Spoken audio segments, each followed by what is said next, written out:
138억 년 전 우주는 한 점에서 시작되었다. 우리는 이 문장을 오랫동안 절대적 진리로 받아들여 왔습니다. 수많은 미스터리가 빅뱅 이론으로 설명되었고 인류는 우주의 미래까지 예측할 수 있다는 자신감을 갖기 시작했죠. 그러나 과학이 발전하면서 우주는 예상 밖의 모습을 드러내기 시작했습니다. 가속 팽창, 은하단의 이상한 회전 속도 등 기존 이론으로 설명되지 않는 관측들이 등장하자 과학자들은 암흑 에너지와 암흑 물질이라는 새로운 개념을 덧붙이며 빅뱅 모델을 지켜냈습니다. 그런데 지난 11월 연세대학교 연구진의 한 논문이 이 단단한 토대에 균열을 냈습니다. 우주는 가속이 아니라 감속하고 있을지도 모른다. 단 한 단어의 변화가 현 우주론 자체를 뒤흔든 것이죠. 만약 이 결과가 사실로 굳어진다면 우리는 지난 수십 년간 세워온 우주론을 처음부터 다시 쌓아야 할지도 모릅니다. 즉 빅뱅이라는 가정 자체를 다시 검증해야 하는 시대가 열린 겁니다. 그렇다면 우리가 진리라고 믿었던 빅뱅 이론은 정말 잘못된 것일까요?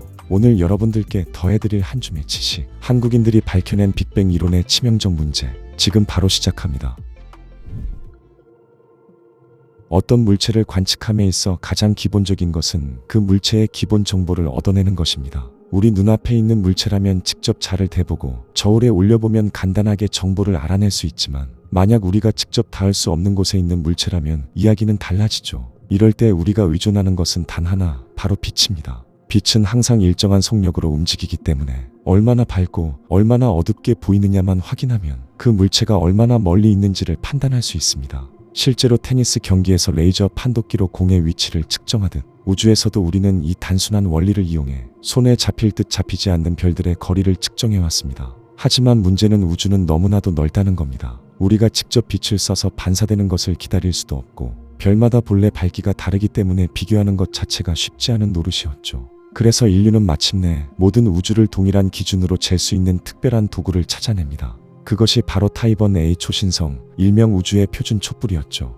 타이번 A 초신성은 백색 외성이 폭발하며 나타나는 초신성으로 폭발할 때 항상 거의 동일한 밝기를 낸다는 특성을 가지고 있는데요. 때문에 이 초신성이 얼마나 밝게 혹은 얼마나 어둡게 보이는지만 측정한다면 아무리 멀리 있는 별이라도 지구와의 거리를 계산할 수 있었죠. 이 간단한 원리가 우주의 팽창 속도와 우주의 나이 그리고 암흑에너지의 존재 여부를 결정짓는 핵심 도구가 되어왔습니다. 그러나 지난 11월 16일 연세대학교 이영옥 교수 연구팀이 발표한 논문은 이 측정 방식 자체가 근본적으로 잘못되었을 가능성을 제기합니다. 타이번 A 초신성을 이용한 거리 측정 기술은 초신성의 밝기가 항상 같다는 전제에서만 유효한데요. 하지만 정말 이 초신성들의 밝기가 어떤 조건에도 상관없이 항상 같을까요? 그렇게 연구팀은 정말 이 전제가 옳은지 확인하기 위해 무려 300개의 은하에서 발생한 초신성들을 정밀하게 분석했습니다. 물론 약간의 오차가 있을 수는 있지만 전체적으로는 비슷한 밝기를 낼 것이라고 믿어왔죠. 하지만 실제 관측 결과는 현대 우주론의 기초를 흔들어 놓을 만큼 충격적이었습니다. 초신성의 밝기는 항상 같지 않았고 심지어 그 차이는 무작위로 나는 것이 아니라 모항성의 나이에 따라 체계적으로 달라진다는 사실이 발견되었죠.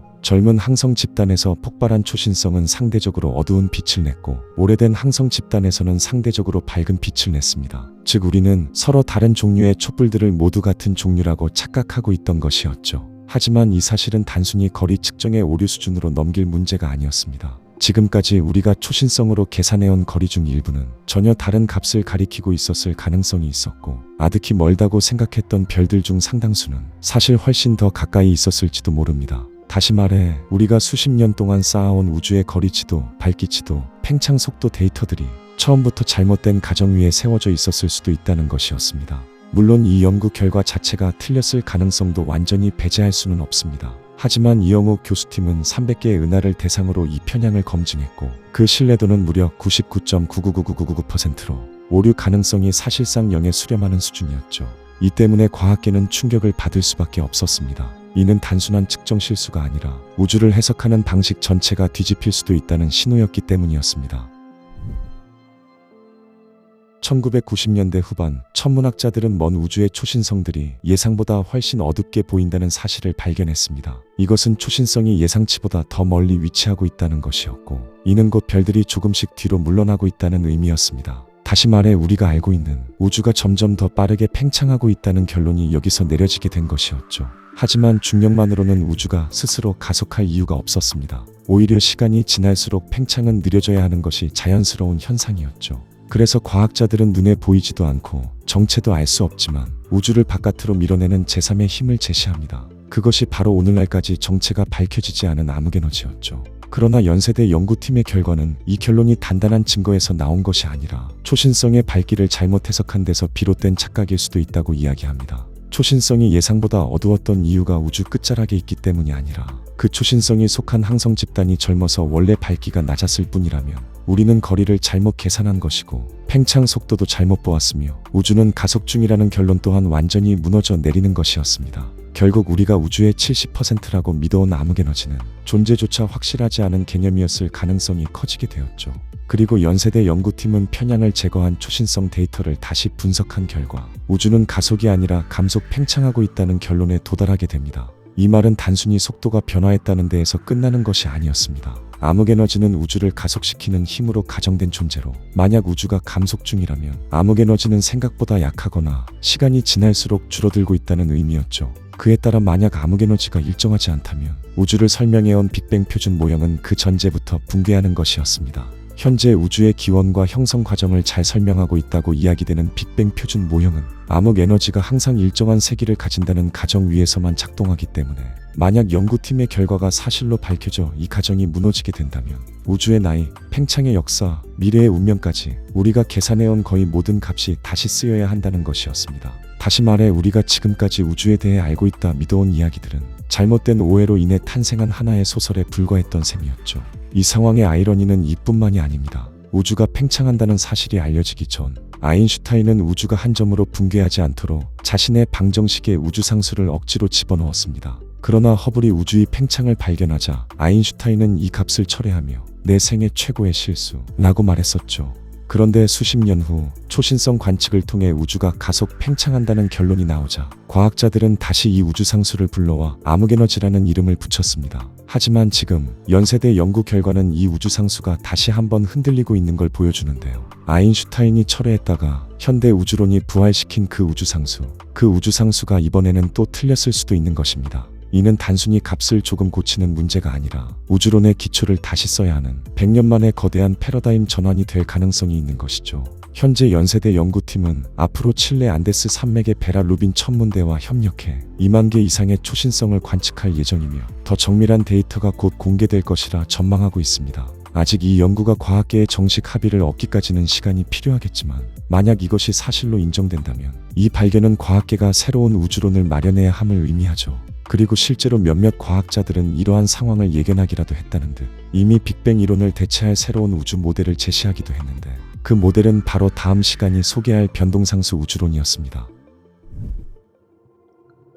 아인슈타인의 상대성 이론을 시작으로 태어난 현재의 우주론은 지난 100여 년의 세월 동안 이렇게 주장해왔습니다. 우리 우주의 대부분은 암흑 물질과 암흑 에너지로 이루어져 있고 우리가 실제로 관측할 수 있는 별과 은하 같은 것들은 고작 5%에 불과하다고 말이죠. 솔직히 이 이야기가 그렇게 와닿지는 않습니다. 과학이 만들어낸 현대판 신화처럼 보이죠. 사실 이 존재들이 과거의 물리 법칙으로는 설명할 수 없는 현상들이 나타나자 그 빈틈을 메우기 위해 도입된 개념인 만큼 어쩌면 이는 당연한 거부감일지도 모릅니다. 본격적으로 암흑의 존재가 대두되기 시작한 것은 은하의 회전 문제 때문이었습니다. 은하가 회전할 때 중심에서 멀리 있는 별일수록 속도는 자연스레 떨어져야 합니다. 태양계에서 멀리 있는 행성들이 느리게 도는 것처럼 은하 중심에서 멀리 떨어진 별들은 중력의 영향을 덜 받으니 말이죠. 하지만 실제 관측은 전혀 다른 모습을 보여주었습니다. 외곽 별들의 속도가 줄어들기는커녕 거의 같은 속도로 회전하고 있었죠. 이는 우리 눈에 보이는 별과 가스만으로는 설명할 수 없는 현상이었습니다.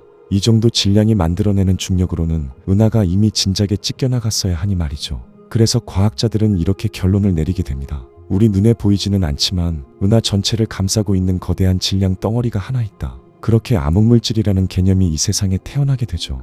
반면 암흑에너지는 이보다 훨씬 규모가 큰 우주 전체의 팽창 역사를 설명하기 위해 등장한 존재였습니다. 1990년대 말 과학자들은 먼 우주에 있는 타이번 A 초신성을 정밀 관측하고 있었습니다. 그런데 이 초신성들은 과학자들이 계산한 거리보다 훨씬 더 멀리 떨어져 있었죠. 그 소리는 곧 그 별이 우리의 계산보다 훨씬 빠르게 멀어지고 있다는 것으로, 즉 우주의 팽창 속도가 우리의 계산보다 훨씬 빠르다는 것이었습니다.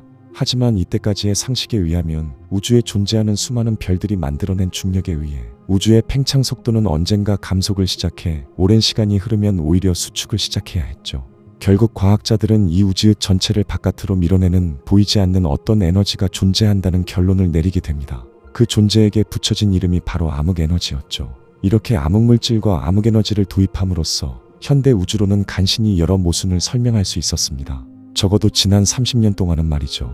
하지만 지난 11월 16일 연세대학교의 이영욱 교수팀은 암흑에너지가 등장하게 되었던 초신성 연구 자체에 근본적인 문제가 있을 수 있다는 분석을 내놓게 됩니다. 이제껏 우리는 초신성을 관측할 때 거의 항상 같은 밝기를 낸다는 전제 위에서 별의 거리를 계산했습니다. 밝기가 항상 같은 이어둡게 보이면 멀고 밝게 보이면 가깝다고 본 것이죠. 하지만 연구팀이 300개가 넘는 은하의 초신성을 정밀 분석해보자 초신성의 밝기가 모항성의 나이에 따라 달라진다는 아주 중요한 사실을 밝혀내게 됩니다.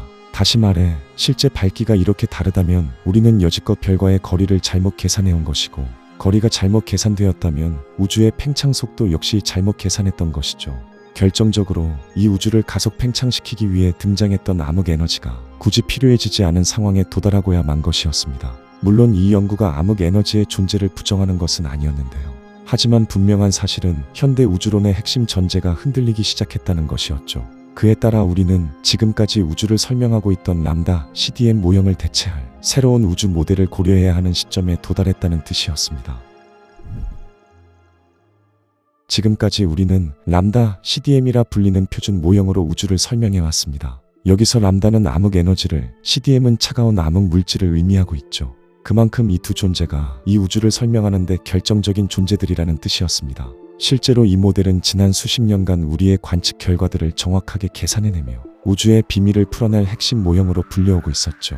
그런데 연세대 연구팀에 의해 암흑에너지가 예상보다 적을 가능성이 제시되자 과학자들은 이를 바탕으로 새로운 해석을 꺼내들기 시작합니다. 지금껏 우리가 가정해온 것처럼 암흑에너지가 항상 일정한 것이 아니라 암흑에너지를 비롯한 우주의 상수가 시간에 따라 변화한다는 변동상수 우주론이었죠. 지금까지 우리는 물리 법칙이 시공간과 상관없이 항상 동일하게 작용한다고 배워왔습니다. 하지만 변동상수 우주론은 바로 이 지점에서 한 가지 질문을 던지는데요. 과연 정말 그 값들이 우주의 역사 동안 한 번도 변하지 않았을까요? 우주가 아주 젊었을 때는 지금보다 광속이 더 빨랐을 수도 있고 중력은 지금보다 더 약했을 수도 있지 않을까요? 즉 변동상수 우주론은 우주의 물리 법칙 그 자체가 시간에 따라 혹은 공간에 따라 변했을 가능성을 제시합니다. 만약 우리가 일정하다 생각했던 우주의 상수들이 상황에 따라 변화했다면 억지로 암흑에너지를 도입해야만 설명이 되었던 모든 현상들을 상수가 변했다는 아주 간단한 설정으로 설명할 수 있게 되는 것이었죠. 다시 말해 이 우주의 95%나 차지한다는 정체를 알 수 없는 물질들을 도입할 필요가 없어지는 겁니다. 하지만 안타깝게도 아직까지 변동상수 우주론 역시 한계는 명확했습니다. 상수가 변한다는 것은 지금의 문제들을 정말 속 시원하게 해결해주지만 반대로 상수가 변한다는 사실은 그 자체로 또 다른 문제를 불러일으켰습니다. 우주의 핵심 상수들이 조금만 변해도 별의 내부 압력, 핵융합 과정, 우주배 경복사의 무늬 등 우리가 알고 있는 거의 모든 물리학의 근간이 흔들려버리는 것이었으며 무엇보다도 상수가 왜 변했는지 그 이유를 설명할 수가 없었습니다. 우주가 팽창하면서 자연스럽게 약해진 건지 아니면 우주상수를 조절하는 또 다른 장이 존재하는 것인지 어쩌면 지금의 암흑물질과 암흑에너지보다도 더 어려운 문제를 던지는 이론이기도 하였죠. 게다가 지금의 우주론과 다르게 변동상수 우주론은 관측으로도 증명이 불가능한데 지금 관측을 해 어떤 결과를 얻더라도 과거에는 상수가 달랐다고 하면 할 말이 없으니 말이죠. 그러자 과학자들은 모든 것이 변한다는 과감한 변동상수 우주론보다 조금은 섬세한 새로운 우주론을 제시하는데요. 아인슈타인의 일반 상대성 이론은 강한 중력 환경에서는 거의 완벽에 가깝게 작동합니다. 블랙홀 주변, 중성자별 근처처럼 극한의 중력이 작용하는 영역에서는 지금까지 단 한 번도 오류가 검출된 적이 없었죠. 하지만 우주는 대부분 이런 극한이 아니라는 것이었습니다. 오히려 우주의 대부분은 말도 안 되게 약한 중력이 지배하는 거대한 진공이었죠. 그러자 과학자들은 이러한 의문을 품기 시작합니다. 약한 중력 환경에서는 중력 법칙이 우리가 아는 것과 다르게 작동하는 것이 아닐까 하고 말이죠. 그렇게 상황에 따라 중력을 수정해야 할 수도 있다는 수정중력 이론이 탄생하게 됩니다. 그중 가장 대표적인 모델인 수정 뉴턴 역학은 놀라울 정도로 단순한 가정을 제시하는데요. 중력이 약해지는 구간에서는 중력의 세기가 우리가 예상하는 것보다 더 강해질 수 있다. 놀랍게도 이 단순한 가정 하나가 억지로 암흑의 존재들을 넣어야만 설명이 되었던 현상들을 효과적으로 설명해냅니다. 은하가 찢어지지 않고 회전하는 이유, 렌즈처럼 빛을 휘게 만드는 은하단의 강한 중력, 일부 은하단에서 관측되는 이상한 질량 분포까지 수정 뉴턴 역학은 이런 퍼즐 대부분을 보이지 않는 물질 없이 설명해버립니다. 그렇다면 우리는 지난 100년간 정말 잘못된 중력 법칙을 사용해온 것일까요? 하지만 우주의 보편적인 모델로 수정 뉴턴 역학을 인정한다는 것은 그리 쉬운 일이 아니었습니다. 수정 뉴턴 역학은 람다 CDM 모델의 강력한 증거였던 우주 배경 복사를 설명할 수 없으며 은하단 규모에서의 중력, 우주 전체의 장기적인 진화, 초기 우주의 원소 비율 등 아직 수정 뉴턴 역학만으로 이 우주의 기원과 진화 과정을 설명하기엔 무리가 있는 상황이죠.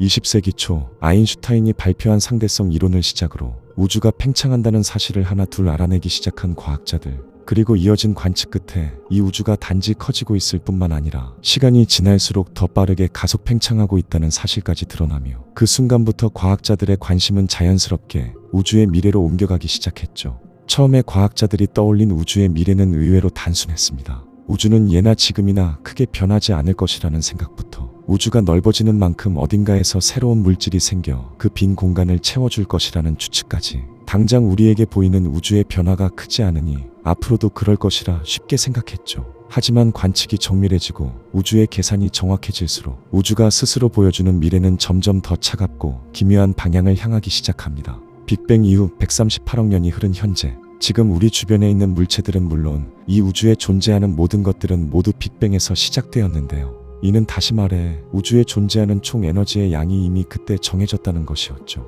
따라서 우주가 언젠가 종말을 맞이한다는 건 오히려 자연스러운 결말이었습니다. 어디선가 새로운 에너지가 솟아나거나 물질이 다시 태어나는 일은 없을 테니까요. 그런데 이런 한정된 에너지를 가진 우주가 지금 이 순간에도 계속 넓어지고 있습니다. 게다가 시간이 흐를수록 그 팽창 속도는 점점 더 가속되고 있었죠. 그렇게 공간이 넓어지면 그 안의 에너지는 자연스럽게 희미해지고 물질은 서로 멀어지면서 흩어지기 시작할 겁니다. 그에 따라 새로운 별이 태어나기 위한 우주의 밀도는 점점 낮아질 것이고 이미 존재하는 별들도 언젠가는 연료를 모두 소진해 사라지게 되겠죠. 그렇게 아주 먼 미래가 오면 우주에는 더 이상 빛나는 별이 존재하지 않게 되고 오직 절대 0도에 가까운 온도만이 남은 완전히 멈춰버린 정적 상태, 이것이 지금까지 과학이 예상해온 우주의 차갑고 어두운 미래, 열적 죽음이었습니다. 하지만 최근 들어 이 단단해 보이던 결론에 균열이 생기기 시작하는데요. 우주의 95%를 차지한다고 믿었던 암흑 에너지와 암흑 물질의 존재가 흔들리기 시작하면서 가속 팽창하고 있다고 생각했던 우주가 사실은 감속 팽창하고 있을 가능성이 제기된 것이었죠. 그렇게 팽창 속도가 충분히 느려지거나 언젠가 멈추기라도 한다면 우주는 지금 우리가 알고 있는 열적 죽음이라는 결말이 아니라 완전히 다른 미래로 진입하게 될지도 모릅니다. 그렇다면 과연 우리 우주는 어떤 마지막을 맞게 될까요? 만약 우리의 관측대로 우주의 팽창이 점점 느려지는 것이 사실이라면 우주의 결말은 생각보다 훨씬 극적인 방향으로 향할지도 모릅니다. 지금까지 우리는 우주가 멀어지고 있다는 사실을 너무 당연하게 받아들여 왔는데요. 그만큼 팽창의 힘이 압도적으로 강해 별들 사이의 중력 같은 것은 우주 전체의 흐름에 큰 영향을 주지 못할 것이라고 생각했죠.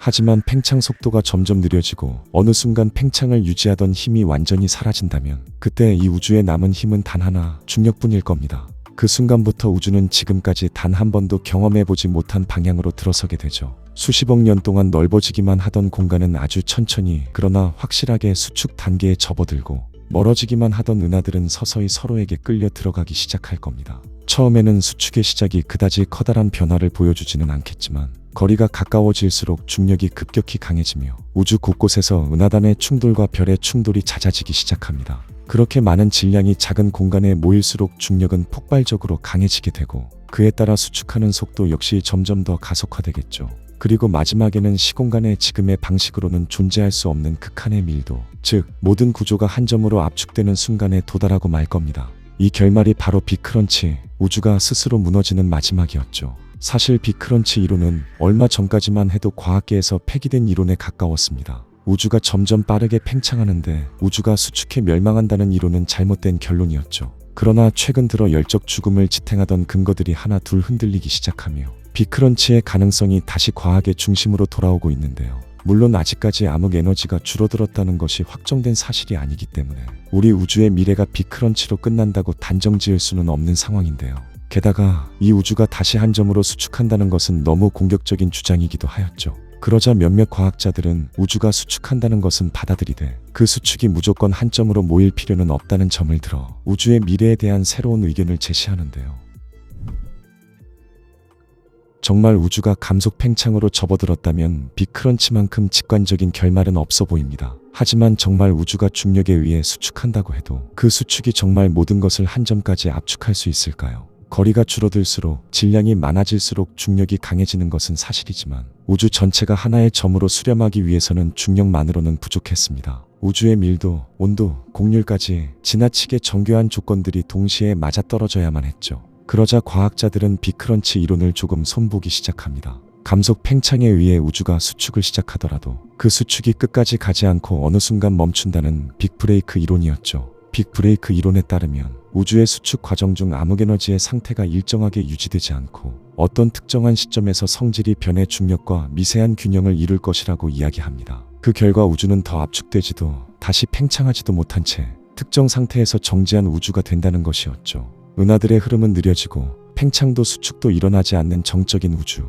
붕괴도 폭발도 새로운 시작도 없는 말 그대로 멈춘 우주였습니다. 얼핏 보면 빅브레이크 이론은 가장 평화롭고 가장 안전한 미래처럼 들립니다. 하지만 이는 단지 우리의 희망 사항에 불과할 뿐 우주가 언제 어디서 어떤 모양으로 멈출지는 모르는 것인데요. 수축한 우주가 빅뱅 탄생 초기였던 뜨거운 순간에서 멈출지 거의 열적 죽음에 가까운 상황에 도달해 멈출지 우리는 그 순간을 전혀 예측할 수가 없죠. 이것이 바로 빅브레이크 이론의 결정적인 한계였습니다. 우주가 왜 그 순간에 멈추는지 설명할 정확한 물리적 근거가 부족했고 암흑에너지가 도대체 어떤 방식으로 바뀌어 중력과 균형을 이룰지도 알 수 없었죠. 그저 빅브레이크 이론은 우주가 멸망하지 않기를 바라는 과학자들의 염원에 불과했습니다. 그러자 몇몇 과학자들은 아예 새로운 방식으로 우주의 미래를 바라보기 시작하는데요. 바로 여기서 등장하는 것이 빅바운스라는 새로운 결말이었습니다. 우주가 수축하는 것은 맞지만 그 끝이 멈춤도 붕괴도 아니라는 전혀 다른 관점이었죠. 이 이론에 따르면 극한의 압축 상태를 견디지 못한 우주는 거대한 반발력을 일으키며 다시 팽창을 시작하게 된다고 하는데요. 즉 수축의 끝이 단순한 종말이 아니라 새로운 팽창의 시작점이 된다는 것이었죠. 이렇게 본다면 우리가 우주의 시작이라고 믿었던 빅뱅 역시 우주의 탄생이 아니라 그 이전 우주의 마지막 순간에서 이어진 반동 혹은 재도약일 수 있었습니다. 그렇다면 우리가 살고 있는 이 우주가 몇 번째 순환에서 등장한 우주인지조차 알 수 없게 되겠죠. 바로 이 부분에서 빅바운스 이론의 한계점이 드러나기도 합니다. 과연 어느 시점에 우주가 반동을 일으키는 것인지, 그를 설명하기 위해 필요한 물리 법칙이 무엇이 있는지 지금의 과학 수준으로는 그 순간을 정확히 예측할 수 없었습니다. 또한 우리가 무수히 많이 반복되는 역사 속 하나의 우주라면 우리가 지금까지 연구해온 현대 과학은 단순히 우리 우주 하나만을 설명할 수 있을 뿐 우리 이전의 우주, 우리 이후의 우주를 설명하는 건 또 다른 과제로 남게 되는 셈이었죠. 때문에 빅바운스 이론이 빅크런치와 빅브레이크 이론을 적절히 중재한 이론이기는 했지만 어떻게 보면 두 이론의 단점만이 남은 이론이기도 하였습니다. 과연 우리 우주는 어떤 결말을 맞이하게 될까요? 인간은 언제나 미래를 알고 싶어 했습니다. 내일 무슨 일이 일어날지, 우리의 삶이 어디로 향하고 있는지, 그리고 그 끝이 어떤 모습일지 궁금해했죠. 하지만 미래를 예측하려면 먼저 과거를 이해해야 했습니다. 그러자 과학자들은 주변의 사소한 것들이 움직이는 것부터 시작해 하늘의 별들이 움직이는 것을 관찰하며 세상의 과거를 파헤치기 시작합니다. 그리고 얼마 지나지 않아 해답을 찾아내게 되는데 그것은 바로 이 세상의 모든 것들이 신에 의해 창조되었다는 것이었습니다. 그 해답은 완벽했습니다. 자연의 질서, 별의 움직임, 세상의 탄생까지 지금까지 미스테리였던 모든 것들이 신의 뜻이라고 하면 전부 설명 가능했으니까요. 하지만 인류의 지적 수준이 발달하면서 신의 행동으로는 설명되지 않는 현상들이 나타나기 시작합니다. 하늘의 별들은 신의 의지와 상관없이 규칙적으로 움직였고 천둥과 번개는 신의 분노가 아니라 대기의 변화로 인해 생겨난 것이었습니다. 그리고 세상은 점점 더 많은 이유 있는 질서를 보여주기 시작했죠. 그제서야 인간은 마침내 깨닫게 됩니다. 세상을 만든 것은 신이 아니라 법칙이었다는 것을, 그리고 그 법칙의 이름이 빅뱅이었다는 것을 말이죠. 그렇게 현대 과학의 산물인 빅뱅 이론을 손에 넣은 과학자들은 이제 우주의 비밀을 푸는 건, 그리고 우리의 미래를 예측하는 건 시간 문제라고 생각했습니다. 하지만 빅뱅 이론으로 우주를 연구하면 연구할수록 과학자들은 전혀 예상치 못한 벽에 부딪히고 마는데 이 우주가 빅뱅으로 인해 탄생한 것은 알겠지만 그러한 빅뱅이 도대체 왜 일어났는지, 그 빅뱅 이전에는 무엇이 있었는지 도저히 알 수가 없었던 것이죠. 그러자 과학자들은 빅뱅이 설명하지 못하는 여러 가지 문제들을 해결하기 위해 암흑물질과 암흑에너지 등 수많은 개념을 도입하며 문제를 없애려고 하였지만 이제 막 새롭게 도입된 개념들을 우리가 실제로 입증할 수는 없는 노릇이었습니다. 그에 따라 몇몇 과학자들은 반문하기 시작합니다. 빅뱅 이론을 무조건 맞다고 결론 내린 뒤 모순되는 현상이 발견되면 억지로 새로운 개념을 끼워 넣는 것이 아니냐고 말이죠. 설상가상 최근 발표되고 있는 관측 결과들을 살펴보면 빅뱅 이론으로는 설명할 수 없는 현상들이 곳곳에서 확인되고 있었습니다. 만약 이 결과들이 정말 사실이라면 이 우주는 한 점에서 폭발한 빅뱅으로 시작되지 않았다는 뜻이었죠. 그러자 일부 과학자들은 지금의 빅뱅 이론이 이미 한계에 다다랐다며 구시대의 유물을 대체할 자신들만의 새로운 우주론을 내놓기 시작하는데, 과연 우리가 믿어온 빅뱅 이론은 정말 틀린 이론이었던 걸까요? 오늘 여러분들께 더해드릴 한 줌의 지식, 빅뱅은 틀렸다. 빅뱅을 대체할 새로운 이론, 지금 바로 시작합니다. 미국 프린스턴 대학의 이론 물리학자 폴 스타인하트는 이렇게 이야기합니다. 우리는 빅뱅이 우주의 시작인지 알지 못합니다. 그들이 이야기하는 빅뱅 이론은 단지 가설일 뿐입니다. 그러므로 다른 가능성을 고려해보는 것은 당연한 일입니다. 그러면서 그는 빅뱅 이론을 지지하는 증거에 커다란 함정이 있다고 하는데요. 그 중에서 먼저 빅뱅 이론을 탄생케 했던 우주의 팽창을 문제 삼습니다. 빅뱅 이론에 따르면 우주는 탄생 직후 극도로 짧은 순간 동안 인플레이션이라 불리는 급격한 팽창을 겪었다고 하는데, 이때 생겨난 관성의 영향으로 지금까지도 우주가 팽창하고 있다고 설명하죠. 하지만 이 지점에서 폴 스타인하트 박사는 이러한 인플레이션이 어떤 이유에서 어떻게 시작되었는지, 결정적으로 왜 지금은 멈추었는지 명확히 설명할 수 없다며, 단지 우주가 팽창하고 있다는 사실 하나만으로 그 원인을 인플레이션으로 단정해 빅뱅 이론을 정당화하는 건 과학적으로 무리라고 이야기합니다. 실제로 빅뱅 이론을 받아들이지 못했던 아인슈타인과 프레드 호일은 우주가 팽창한다는 사실만을 인정해 정상우주론을 주장하기도 하였는데,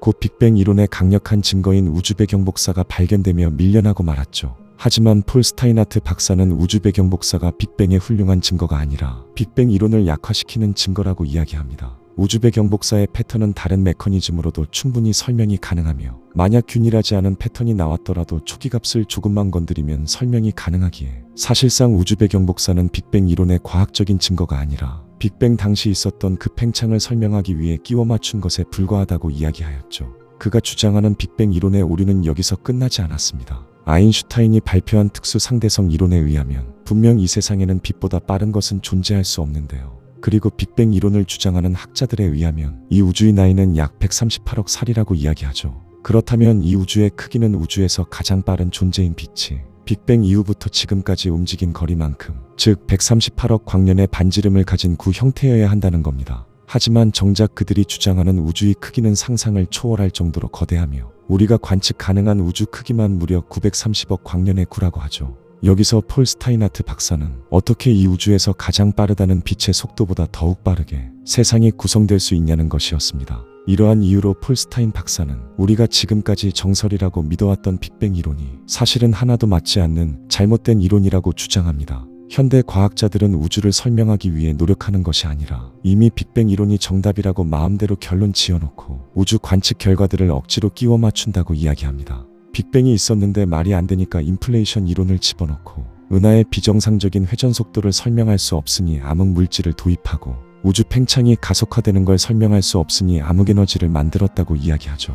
그렇다면 과연 폴 스타인하트 박사의 주장이 맞는 걸까요? 정말 빅뱅 이론이 틀린 것일까요? 안타깝게도 폴 스타인하트 박사의 주장은 허점이 많았습니다. 먼저 그는 우주가 팽창하는 것이 빅뱅 이론의 증거가 될 수 없다고 주장하였는데, 물론 이 이유 하나만으로 빅뱅 이론을 주장할 수는 없습니다. 우주의 팽창은 단지 빅뱅 이론이 수면 위에 떠오른 기념비적인 관측이었을 뿐, 빅뱅 이론의 모든 것이 우주의 팽창이라는 것은 아니었죠. 실제로 빅뱅 이론이 학계에서 완전하게 받아들여진 것은 우주 팽창이 관측된 시점이 아니라 우주가 한 점에서 급격히 팽창했다고 밖에 볼 수 없는 우주 배경 복사가 발견된 시점부터였죠. 물론 폴 스타인하트 박사는 우주 배경 복사 역시 빅뱅 이론의 증거가 될 수는 없다고 이야기하였습니다. 하지만 온 우주에서 2.7켈빈의 미세한 열이 고르게 측정되는 것은 빅뱅의 급팽창 이론이 아니면 마땅히 설명할 방법이 없었으며, 단순히 끼워 맞추기라고 주장하기엔 급팽창 이론으로 설명되는 부분이 너무나도 많았죠. 그렇다면 그런 그 팽창은 도대체 왜 끝이 난 것일까? 우주 배경 복사는 우주 전역에 고르게 퍼져 있는 미세한 잔열로, 이 미세한 잔열을 모두 합치게 되면 우주가 가지고 있는 총 에너지라고도 볼 수 있는 건데요. 그렇다면 그 팽창이 있기 전 이 공간은 지금보다 훨씬 작았을 것이고, 이 광활한 공간에 퍼져 있는 열들이 매우 비좁은 공간 안에 모여 있었겠죠. 그런데 열이 많다는 것은 곧 에너지가 많다는 뜻이었고, 에너지는 언제나 높은 곳에서 낮은 곳으로 흐른다는 엔트로피의 법칙에 따라 높은 에너지가 더욱 낮아질 수 있는 엔트로피가 높아지는 방향, 다시 말해 이 우주가 급팽창이라는 선택을 할 수밖에 없다는 것이었습니다. 그리고 공간이 넓어짐에 따라 에너지는 점차 분산되기 시작했고, 그에 따라 점점 단위 공간당 에너지의 양이 줄어들면서 더 이상 에너지가 움직여야 할 필요성을 느끼지 못해 급팽창이 잦아들었다고 보는 것이었죠. 아직까지 급팽창이 멈춘 시점에 대해서는 의견이 분분하지만 급팽창의 존재와 그 이유는 학계에서 받아들여지고 있는 상황입니다. 마지막으로 그가 주장한 우주의 크기 문제는 매우 쉽게 반박이 가능했는데요. 분명 특수 상대성 이론에 의하면 이 우주에서 가장 빠른 존재는 빛이 맞습니다. 하지만 빛은 우주라는 시공간에 존재하는 광양자들의 집합일 뿐 시공간의 움직임과는 아무런 관련도 없었는데요. 오히려 빛은 시공간의 움직임에 지배를 당하는 쪽에 가까웠죠. 다시 말해 이는 우주의 크기가 138억 광년보다 클 수밖에 없다는 것을 의미했습니다. 허블이 직접 관측을 통해 증명했다시피, 그리고 폴 스타이나트 박사가 인정했다시피 이 우주는 지금 이 시간에도 빠른 속도로 팽창하고 있는데요. 그리고 이 팽창은 어느 특정한 지점을 기준으로 팽창하는 것이 아니라 우주의 모든 지점에서 모든 곳을 기준으로 사방을 향해 팽창하고 있는 것이었죠. 결국 다시 말해 빅뱅 당시 출발한 빛의 공간 역시 사방으로 팽창하고 있었기 때문에 우주의 크기를 단순히 빛의 속도와 우주 나이의 곱으로 계산하는 것이 아니라 모든 지점에서 팽창하고 있는 우주의 팽창 속도까지 고려해야 한다는 것이었습니다. 그 외 폴 스타이나트 박사가 주장한 허점들을 빅뱅파 과학자들이 완벽하게 방어해내며 아직까지도 우리는 이 우주의 시작을 빅뱅이라고 배우고 있죠. 2000년대 후반 무렵 빅뱅 직후 어떤 은하가 처음 만들어졌는지 알아내기 위해 우주에서 가장 오래된 빛을 찾고 있었던 허블 우주망원경. 이때까지 발견된 가장 오래된 빛은 빅뱅 직후 약 7억 년경 형성된 은하로, 우주 탄생 순간의 이야기를 알아내기 위해서는 조금 더 오래된 은하가 필요했습니다. 그러자 과학자들은 우주를 5구역으로 나누어 조금 더 본격적으로 관측하기 시작했고, 그로부터 약 10여 년이 흐른 2015년 예일대의 천문학자 파스칼 우에시와 로버트 일러는 다른 은하보다 유독 강한 자외선을 내고 있는 점 하나를 발견하게 됩니다. 처음에는 이게 단순히 가까운 은하가 착시 현상을 일으키는 것이라고 생각했지만, 같은 곳을 관측하고 있던 스피처 망원경의 적외선 자료와 교차 검증 과정을 거쳐보자 이 은하가 보내오는 빛의 적색편이 값이 11.09라는 사실을 알아내고야 맙니다.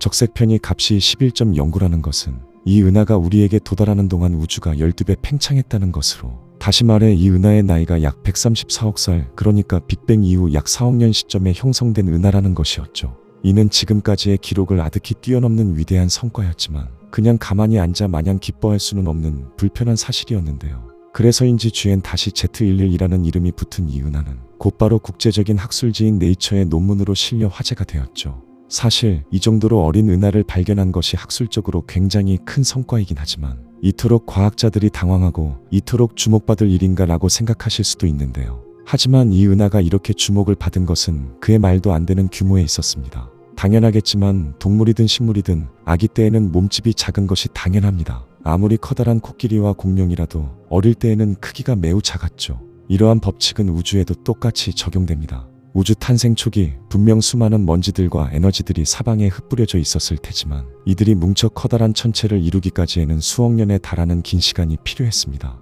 눈에 보이지도 않는 작은 먼지들이 서로의 중력에 이끌려 행성과 항성을 만들고, 그러한 항성들이 수백 개 이상 모여 은하가 만들어지는 데까지에는 당연히 엄청난 시간이 걸리겠죠. 그런데 허블이 발견한 GN-Z11은 기존의 상식을 벗어나는 수준으로 규모가 상당했습니다. 보통 천문학에서 천체의 질량을 측정할 때에는 얼마나 밝게 빛나고 있는지를 이용해 구합니다. 천체의 크기가 크면 클수록 내부의 압력과 온도가 올라가기 때문에 더욱 많은, 그리고 더욱 커다란 핵융합 반응을 일으킬 수 있게 되고, 당연하게도 작은 규모보다는 큰 규모에서 훨씬 강하고 훨씬 밝은 빛을 내게 되죠. 그렇게 학자들은 광도 질량 관계를 통해 GN-Z11의 규모를 측정해 보았는데 그 크기는 무려 태양 질량의 10억 배에 달했습니다. 사실 이 우주의 태양보다 질량이 큰 별들은 차고 넘칠 뿐더러 GN-Z11의 크기는 우리 은하 무게의 100분의 1, 크기는 10분의 1밖에 되지 않았지만 이 사실이 놀라웠던 건 우주 탄생 직후 이 정도로 큰 질량을 가진 은하가 만들어질 수 없었기 때문이죠. 빅뱅 이론이 예측한 바에 의하면 이 시점에 은하는커녕 별이 만들어지는 것조차 힘들었으며 만약 은하가 존재한다고 해도 고작 수십만 개 정도의 별로 이루어진 단촐한 은하여야만 했습니다. 다시 말해 이는 우리가 진실이라고 믿어왔던 빅뱅 이론이 설명하지 못하는, 아니 빅뱅 이론이 틀렸다고 볼 수밖에 없는 충격적인 관측이었던 것이죠. 이 우주가 빅뱅으로 인해 탄생한 것이 아니라 빅뱅 이전에도 우주가 존재했다는 이야기가 될 수도 있었습니다. 그렇게 100년에 걸쳐 쌓아온 빅뱅 이론이 무너질 위기에 처하자 말 그대로 패닉에 빠져버린 과학자들. 그런데 한 과학자가 이 관측에서 치명적인 오류 하나를 발견해냅니다. 앞서 말했듯 우리는 천체의 질량을 구할 때 천체가 내뿜고 있는 빛의 양을 이용합니다. 빛이 밝고 강하면 큰 질량을 가진 것이고 빛이 어둡고 약하면 작은 질량을 가진 것이죠. 이 방법은 꽤나 정확하고 적절하게 들어맞았습니다. 지금까지는 말이죠. 허블 망원경이 발견한 GN-Z11은 단순히 10억 년 전, 20억 년 전 별도 아니고 무려 빅뱅 이후 4억 년 시점에 탄생한 지구로부터 무려 320억 광년 이상 떨어져 있는 은하입니다. 그런데 이렇게 특별한 상황에 있는 은하를 현재의 데이터로 분석한다는 것은 분명 문제가 있을 수밖에 없었죠. 분명 빅뱅 초기의 우주와 현재 우주의 구성은 굉장히 다를 것입니다. 과거에는 지금보다 수소와 헬륨이 훨씬 많았을 것이고 어떤 원소는 아예 존재하지 않았을 수도 있죠. 그에 따라 과거의 천체가 현재와 같은 빛을 내고 있다고 하더라도 그 천체를 구성하고 있는 원소는 지금의 상황과 너무나도 다를 것이기 때문에 과거를 현재의 데이터로 해석하게 된다면 당연히 오류가 있을 수밖에 없다는 것이었습니다. 그렇기 때문에 기존의 빅뱅 이론으로는 설명할 수도 없는 터무니없는 데이터들이 나왔던 것이었죠. 이후 다양한 연구를 통해 과거의 별과 현재의 별은 물리 특성이 달라 광도 질량 측정법을 사용할 수 없다는 것을 밝혀내며 이대로 무너질 뻔했던 빅뱅 이론을 무사히 살려내었죠. 사실 빅뱅 이론이 위기를 맞은 것은 GN-Z11 사례뿐만이 아니었습니다. 보통 우주에 존재하는 천체들은 그 규모에 따라 굉장히 규칙적인 변화를 겪게 됩니다. 태양을 예로 들자면 이제 갓 태어난 태양은 내부에 존재하는 수소를 태워 자신의 형태를 유지합니다. 시간이 흘러 수소를 다 태우고 나면 잠시 크기가 커진 적색거성 상태가 되고 오랜 시간이 흘러 마지막에는 차갑게 식어버린 백색 외성의 상태가 되죠. 만약 태양보다 질량이 크다면 중성자별이나 블랙홀로 진화하게 되고 태양보다 질량이 작다면 극저질량 백색 외성으로 진화하게 되는데 이것이 바로 빅뱅 이론의 존재를 위협할 뻔했던 정체였습니다. 사실 천체에게 질량이란 자신의 수명을 결정하는 매우 중요한 요소로 질량이 크면 오랜 기간 생존할 것 같지만 오히려 크기를 유지하기 위해 사용해야 하는 자원의 양도 늘어나기 때문에 수명이 기하급수적으로 줄어들게 되죠. 그래서 태양이 약 170억 년 정도의 수명이라고 예상하는 반면 태양 질량의 3배쯤 되는 별은 고작 6억 4천만 년, 10배 정도 되는 별이라면 약 3,100만 년 정도밖에 살지 못할 것이라고 합니다. 하지만 반대로 태양보다 작은 질량의 별은 175억 년 이상 생존할 것이라고 하는데 얼마 전 아직 존재해서는 안 되는 극저질량 백색 외성이 발견되고 말았던 것이죠. 이번에 발견된 극저질량 백색 외성들은 대부분 태양 질량의 0.14배 정도로 태양 질량의 20%에 미치지 않는 질량을 가지고 있었는데 이들의 수명을 방금과 같은 방식으로 측정해보면 그 나이가 무려 1550억 년, 많게는 5500억 년이라는 결과가 나온 것이었습니다. 분명 우리가 알고 있는 우주의 나이는 138억 년에 불과한데 1000억 살이 넘는 별이 있다니 말도 안 되는 상황이었던 것이죠. 그렇다면 과연 기어이 우리 빅뱅 이론은 틀린 것이었을까요? 다행히도 과학자들은 이에 대해서도 해답을 내놓았습니다. 그들이 처음부터 그렇게 작은 질량을 가지고 극저질량 백색 외성이 된 것이 아니라 이미 백색 외성이 된 상태에서 우리 눈에 보이지 않는 다른 천체에게 질량을 빼앗기고 있다는 것이었습니다. 쉽게 말해 지금 문제가 되는 극저질량 백색 외성은 아직까지 우리가 관측하지 못한 주변의 별에게 이를테면 블랙홀 같은 것에게 질량을 빼앗겨 지금 상태의 극저질량을 가진 백색 외성이 되었다는 것이었습니다. 이토록 빅뱅은 우주에서 새로운 관측이 발견될 때마다 그 존재를 위협받고 있는데요. 하지만 그때마다 모두를 납득시킬 수 있는 합리적인 추론들이 나오며 아직까지도 빅뱅 이론은 이 우주의 탄생을 설명할 가장 완벽한 이론으로 평가받고 있죠.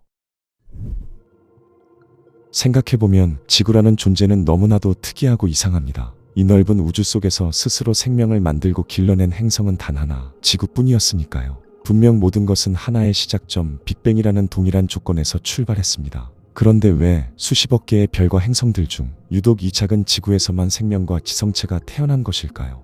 태양계의 거리, 온도, 대기의 조성, 물의 존재, 중력의 세기까지 그 모든 요소가 기적처럼 딱 맞아떨어졌기 때문이었습니다. 하지만 그것만으로는 충분히 설명되지 않습니다. 지구에서 태어난 생명체들은 마치 보이지 않는 설계자의 지시를 받은 것처럼 그 누구도 알려주지 않았는데도 스스로 생존 방법을 찾아냈습니다. 나무는 햇빛을 받아 산소를 만들어내고 동물은 그 산소를 들이마시며 생명을 유지하죠. 그리고 인간은 이 모든 체계를 이해하고 기록하고 다시 재현합니다. 누가 이들에게 이러한 역할을 가르쳐준 적이 있었을까요? 그 누구도 설명하지 않았지만 지구의 모든 생명체는 자신의 자리를 정확히 알고 움직이는 것처럼 보입니다. 너무나도 정교하고 너무나도 완벽하게 말이죠. 그러자 일부 과학자들은 이런 생각에 도달하게 됩니다. 이건 단순히 자연의 우연이 아닐지도 모른다. 어쩌면 이 우주 전체가 고도의 과학기술을 가진 존재가 만든 하나의 시뮬레이션일 수도 있다. 다시 말해 우리가 살고 있는 이 세계가 실제 현실이 아니라 누군가의 컴퓨터 속에서 만들어진 가상의 우주일지도 모른다는 것이었습니다. 그런데 놀라운 점은 우리는 이미 이런 시뮬레이션이라는 개념에 익숙한 존재라는 것입니다. 이제는 대부분의 사람들이 알고 있는 게임인 마인크래프트를 떠올리면 이해가 쉬운데요. 게임을 실행하면 우리는 아무런 이유도 없이 이미 모든 것이 만들어져 있는 땅 위에 태어납니다. 그리고 누가 시킨 적도 없는데 배가 고프면 동물을 사냥해 배를 채우고 밤이 되면 몬스터들을 피해 나무로 집을 짓죠. 우리는 이 모든 일이 하나의 게임, 하나의 시뮬레이션 속에서 벌어지고 있다는 사실을 알고 있습니다. 하지만 이 게임 속 세상에서 살아가는 캐릭터, 즉 우리를 대신하는 스티브에게는 이 세계가 진짜 현실일 겁니다. 그리고 어쩌면 우리 역시 누군가의 스티브일지도 모르죠. 실제로 테슬라와 스페이스X, 뉴럴링크의 CEO로 잘 알려진 일론 머스크는 2016년 한 학회에서 이런 말을 남겼습니다. 우리가 현실 속에 있을 확률은 솔직히 말해서 수십억 분의 1 정도밖에 되지 않습니다. 그리고 다음과 같은 말을 덧붙였죠. 만약 인류가 기술 발전을 멈추지 않는다면 언젠가 우리도 현실과 구분할 수 없는 시뮬레이션을 만들어낼 것입니다. 그렇다면 지금 우리가 그 시뮬레이션 속에 있을 가능성이 훨씬 높지 않겠습니까? 물론 이건 단순한 철학적 상상에 그치는 이야기가 아닙니다. 여러 물리학자들과 수학자들 역시 이 우주가 시뮬레이션인 과학적 근거를 제시하고 있죠. 그중 하나는 우리가 잘 알고 있는 렌더링 현상입니다. 마인크래프트나 오픈월드 게임을 해본 사람이라면 멀리 있는 풍경이 흐릿하게 보이다가 가까이 다가가면 선명해지는 걸 본 적이 있을 겁니다. 이는 현실의 거리감을 표현하기 위한 효과이기도 하지만 컴퓨터의 연산량을 줄이기 위한 효율적 처리 방식에 가깝죠. 플레이어가 바라보는 시야 앞부분만 고해상도로 렌더링하고 멀리 있는 영역은 아직 계산되지 않은 상태로 남겨두는 겁니다. 그런데 우주에서도 이와 비슷한 일이 일어납니다. 우리가 관측할 수 있는 우주의 범위는 약 930억 광년. 그 너머는 아무리 관측 장비가 정밀해져도 보이지 않습니다. 마치 아직 렌더링되지 않은 게임의 맵처럼 관측자가 없는 곳은 계산조차 되지 않는 것처럼 보이죠. 그렇다면 혹시 이 우주 역시 거대한 컴퓨터 시뮬레이션의 렌더링 범위 안에서만 존재하는 것은 아닐까요? 또 다른 증거는 우리가 알고 있는 물질의 최소 단위에 숨어 있습니다. 현대 물리학은 측정 가능한 가장 작은 길이를 플랑크 길이라고 부릅니다. 이보다 더 작은 길이는 존재하지 않으며 0.5 플랑크, 1.2 플랑크 같은 소수 단위는 정의할 수도 없죠. 즉, 우리 세계는 연속적인 공간이 아니라 정수 단위로 구성된 디지털 격자에 가깝다는 것이었습니다. 마치 모니터에 픽셀이 연속된 것처럼 보이지만 실제로는 개별 점들로 구성되어 있는 것처럼 말입니다. 여기에 더해 컴퓨터가 모든 정보를 0과 1로 표현하듯 물리학 역시 정보 단위, 즉 비트를 중심으로 우주가 구성되어 있다고 말합니다. 양자 정보 이론에서는 입자와 에너지의 상태를 정보의 조합을 해석하고 블랙홀의 사건의 지평선에서도 정보가 보존된다는 사실이 밝혀졌죠. 결국 우리가 보고 만지고 느끼는 모든 현실의 물질들은 사실은 정보로 이루어진 데이터의 배열일 뿐입니다. 다시 말해 이 세계는 하나의 연산 가능한 구조로 작동하고 있다는 뜻이죠. 이러한 이유로 여러 물리학자들은 말합니다. 이 우주는 아날로그처럼 보이지만 그 근본 구조는 디지털에 가깝다. 그리고 그 말은 곧 이 우주가 정교하게 설계된 하나의 시뮬레이션일지도 모른다는 것을 암시합니다. 하지만 시뮬레이션 우주론에는 분명한 한계점이 존재합니다. 만약 이 우주가 누군가의 손으로 설계된 프로그램이라면 그 설계자는 누구이며 또 그 설계자는 어디서 왔을까요? 그리고 무엇보다도 왜 이렇게까지 복잡하게 만들어야 했을까요? 만약 진정한 초월적 존재가 설계했다면 오히려 단순하고 완벽한 시스템으로 만들지 않았을까요? 그런데 현실의 우주는 단순한 규칙을 고집하는 것이 아니라 최적의 환경을 찾기 위해 어떤 방법이든 사용하는 것처럼 보입니다. 그것이 복잡한 패턴을 가지고 있을지라도 말이죠. 바로 이 지점에서 과학자들은 시뮬레이션이라는 인위적 가설을 넘어 자연 자체가 하나의 알고리즘으로 작동하고 있는 또 다른 가능성, 즉 프랙탈 이론에 주목하기 시작합니다.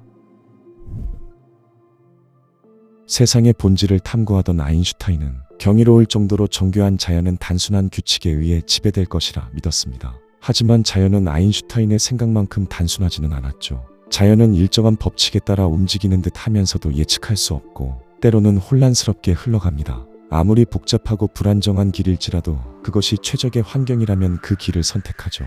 그런데 아이러니하게도 그 혼란 속에도 분명한 질서가 존재했습니다. 무작위로 보이던 패턴들이 다른 크기에서도 동일한 모습으로 반복되며 자연은 스스로를 끊임없이 재현하고 있었던 겁니다. 이 현상을 우리는 자기유사성 혹은 프랙탈이라고 부릅니다. 프랙탈 구조는 우리 주변 어디에나 숨어 있습니다. 산맥의 능선, 번개의 갈래, 나뭇가지의 갈라짐까지 모두 관련이라고는 전혀 없어 보이는 물체들이지만 그 속에는 놀라울 만큼 닮은 수학적 구조가 숨어 있었죠. 그런데 여기서 충격적인 것은 이러한 프랙탈 패턴이 우주급 스케일에서도 발견된다는 겁니다. 우주거대 구조를 관측해보면 은하들이 마치 실처럼 연결된 형태로 퍼져 있는데 그 모습은 마치 인간의 뇌신경망과 흡사해 보입니다. 뿐만 아니라 홍채는 성운의 형태와 유사하고 세포의 분열 과정은 별이 폭발하고 사라지는 과정과 비슷해 보이죠. 그러자 이러한 놀라울 정도의 유사성들은 과학자들로 하여금 새로운 상상을 품게 만들었는데 어쩌면 우리 우주는 거대한 존재의 몸속 세포 중 하나인 것이 아닐까? 우리의 세포 안에도 또 다른 우주가 존재하는 것이 아닐까? 라고 말이죠. 그렇게 확장된 사고가 바로 프랙탈 우주론이었습니다. 즉, 지금 우리가 존재하고 있는 이 우주가 사실은 누군가의 몸속 일부분에 해당할 수도 있다는 것이었죠. 하지만 사실 이런 프랙탈 우주론은 과학계에서 공식적으로 인정받는 이론은 아니었습니다. 우주 거대 구조와 신경세포가 닮아 보이기는 하지만 그 둘의 형성 과정과 작동 원리에는 어떤 공통점도 존재하지 않았으며 더구나 원자 구조가 태양계와 닮아 있다는 주장 역시 이제는 전자들이 확률적으로 존재한다는 사실이 밝혀지며 공통점이 사라지고 말았죠. 그래서 과학자들은 프랙탈 우주론을 자연의 닮음이라는 흥미로운 상징으로는 인정하지만 정식 우주론으로는 받아들이지 않고 있습니다. 하지만 그럼에도 불구하고 프랙탈 우주론이 남긴 질문 하나는 여전히 남아 있었습니다. 자연은 왜 이렇게 닮은 구조를 계속 만들어내는가? 이에 대해 몇몇 과학자들은 이렇게 설명합니다. 세상은 완벽을 향해 나아가기 위해 끊임없이 스스로를 복제하는 존재로 이 우주 역시 사실은 완벽을 향해 가기 위한 하나의 과정일지도 모른다고 말이죠. 다시 말해 우리의 우주 역시 단 한 번의 폭발로 끝난 것이 아니라 완벽한 우주를 만들기 위해 수없이 탄생한 우주 중 하나일지도 모른다는 것이었습니다. 이것이 바로 현재 새롭게 주목받고 있는 다중우주론이었죠. 아인슈타인이 일반 상대성 이론을 발표하며 이제 우주의 비밀을 푸는 건 시간 문제라 믿었던 과학자들. 하지만 연구가 거듭될수록 우주의 미스테리를 풀기는커녕 오히려 더 많은 의문과 모순에 부딪히게 되었죠. 우주가 왜 탄생했는지, 인류는 왜 존재하는지, 그리고 이 모든 것이 왜 이렇게 정교하게 맞아떨어지는지조차 설명할 수 없었습니다. 그러던 중 한 과학자는 이러한 생각을 하는데요. 어쩌면 이 우주는 하나가 아닌 게 아닐까? 바로 이 한마디가 다중우주론의 시작이었습니다. 생각해보면 우리의 우주가 하나뿐이어야 할 이유는 없습니다. 오히려 우주가 여러 개라면 왜 하필 이 세계에서만 생명이 태어났는지 그 질문에 조금은 더 가까이 다가갈 수 있을지도 모릅니다. 그러자 MIT의 물리학자 맥스 태그마크는 우주를 4가지 단계로 나누어 다중우주의 가능성을 설명하는데요. 먼저 1단계는 관측 가능한 우주 너머의 세계의 다중우주가 존재한다는 것이었습니다. 지금까지 알려진 바에 따르면 이 우주는 약 138억 년 전 탄생했습니다. 그로부터 수억 년의 세월이 걸려 태양과 지구 그리고 우리 인간을 만들어냈죠. 다시 말해 우주의 입장에서 봤을 때 우리 인간은 너무나도 어리다는 겁니다. 지구가 태어나기도 훨씬부터 이미 우주는 빛보다 빠른 속도로 팽창하고 있었고 지금 이 순간에도 계속해서 커지고 있습니다. 때문에 그로부터 수십억 년이 흘러 탄생한 우리 인간은 앞으로 무슨 수를 쓰더라도 약 930억 광년 이상의 우주는 관측할 방법이 없는데요. 다시 말해 우리는 이 관측 가능한 우주 바깥은 물리적 한계로 인해 그 어떤 방식으로도 정보 교환이 불가능한 영역이라는 뜻입니다. 그렇다면 질문이 생깁니다. 이 경계를 살짝 벗어난 우주는 과연 어떤 모습일까요? 그리고 그것을 과연 우리와 같은 우주라고 볼 수 있을까요? 이 지점에서 맥스 태그마크 교수는 흥미로운 가설을 제시합니다. 관측 가능한 우주 바깥에도 우리 우주와 비슷하거나 동일한 법칙으로 작동하는 또 다른 우주가 존재할 수 있다. 다시 말해 우리와 같은 문명이 존재하고 있을 가능성이 있다는 것이었죠. 물론 그것 역시 빅뱅으로 인해 탄생했기 때문에 우리와 동일한 물리법칙 아래 존재하겠지만 우리가 결코 관측할 수 없는 세계이기에 그는 이를 다중우주의 첫 번째 단계, 레벨 1 다중우주라고 부른 것이었죠. 이어서 그는 이번엔 2단계 다중우주에 대해 이야기합니다. 아인슈타인의 일반 상대성 이론, 조르주 르메트르의 빅뱅 개념, 그리고 에드윈 허블의 팽창 우주 발견으로 인해 이제 우리는 우주가 하나의 거대한 폭발, 즉 빅뱅으로 탄생했다는 사실을 알게 되었습니다. 하지만 이제 막 태어난 이론이었기에 여러 빈틈이 존재했는데 그중 하나는 왜 이 우주는 이렇게 평평하고 균질하냐는 것이었죠. 그러자 1979년 MIT의 물리학자 앨런 구스는 이 의문을 풀기 위해 빅뱅 직후 우주가 순식간에 팽창했다는 인플레이션 이론을 제시합니다. 이 이론은 수많은 보완과 검증을 거쳐 오늘날 우주를 설명하는 표준 이론 모형의 핵심으로 자리 잡았죠. 그런데 이 이론을 조금만 확장하면 아주 흥미로운 결과가 나옵니다. 그렇게 탄생한 것이 바로 영원한 급팽창 이론이었죠. 이 이론에 따르면 우주는 지금 이 순간에도 계속 팽창하고 있는데 그중 일부 영역에서는 인플레이션이 멈춰 우리와 같은 우주가 형성되었지만 또 다른 지역에서는 여전히 팽창이 계속되고 있다는 것이었죠. 이는 다시 말해 분명 또 어딘가에서는 인플레이션이 멈춘 구역이 생기며 이미 우리와 같은 우주 문명이 만들어져 있을 수도 있다는 것이었는데요. 마치 거대한 바다 위에 거품이 계속 생겨나는 것처럼 우주 공간 곳곳에 수많은 거품 우주들이 계속 태어나고 있는 셈이었죠. 이는 관측 가능한 우주 바깥에 다중우주가 존재할 수 있다는 1단계 다중우주의 확장된 형태로 훨씬 더 근본적인 우주의 구조를 다루고 있었습니다. 그래서인지 2단계 다중우주론은 꽤나 논리적인 이론으로 여겨졌고 실제로 위성 관측을 통해 검증 시도가 이루어지기도 하였는데요. 그렇게 2010년 WMAP 위성이 다중우주의 흔적일 수 있는 냉점을 발견했다는 소식이 전해졌지만 이후 더 정밀한 플랑크 위성의 관측 결과 그 패턴이 우연일 가능성이 높다는 결론이 내려지며 아직까지는 이론을 직접적으로 입증할 증거가 없는 상태이죠. 하지만 또 동시에 반박할 증거 또한 없는 상태입니다. 다음으로 3단계는 양자 다중우주론인데요. 이번 단계는 지금까지와는 전혀 다른 세계의 이야기지만 어쩌면 우리에게 훨씬 친숙할 수도 있는 개념인데요. 양자역학의 세계에서는 입자가 관측되기 전까지는 여러 상태로 동시에 존재할 수 있습니다. 우리는 이를 중첩 상태라고 부르죠. 예를 들어 하나의 전자는 동시에 여기에도 저기에도 존재할 수 있습니다. 하지만 누군가 그 입자를 관측하는 순간 그중 하나의 상태로 확정되죠. 이 현상은 너무도 이상했기에 물리학자들은 한 가지 질문을 던졌습니다. 그렇다면 선택되지 않은 다른 가능성들은 과연 어디로 사라지는 걸까? 바로 이 지점에서 한 가지 놀라운 해석이 등장합니다. 그 가능성들은 사라지는 게 아니라 각각의 선택이 이루어질 때마다 그 선택에 맞는 새로운 우주가 탄생한다. 즉 다시 말해 우리가 어떤 선택을 할 때마다 그 선택받지 않은 또 다른 결과가 다른 우주 어딘가에서 실현되고 있다는 것이었죠. 결국 양자 다중우주는 하나의 우주 속에 무한한 가능성이 존재한다는 사실을 이야기합니다. 굉장히 터무니없는 이야기처럼 들리지만 양자역학의 본질을 다른 관점에서 해석한 과학적 가능성 중 하나이기도 하죠. 하지만 이러한 다중우주는 어떤 방식으로도 입증이 불가능했습니다. 왜냐하면 관측되지 않은 다른 우주들은 그 정의상 관측할 수 없기 때문이었죠. 또한 이 해석은 철학적인 문제를 동반하기도 합니다. 관측되지 않은 현실을 과연 현실이라고 부를 수 있는지, 무한히 많은 나의 복제가 실제로 존재한다고 믿을 근거가 있는지 말이죠. 그래서 양자 다중우주론은 과학자들 사이에서도 굉장히 흥미로워하는 이론이라고 합니다.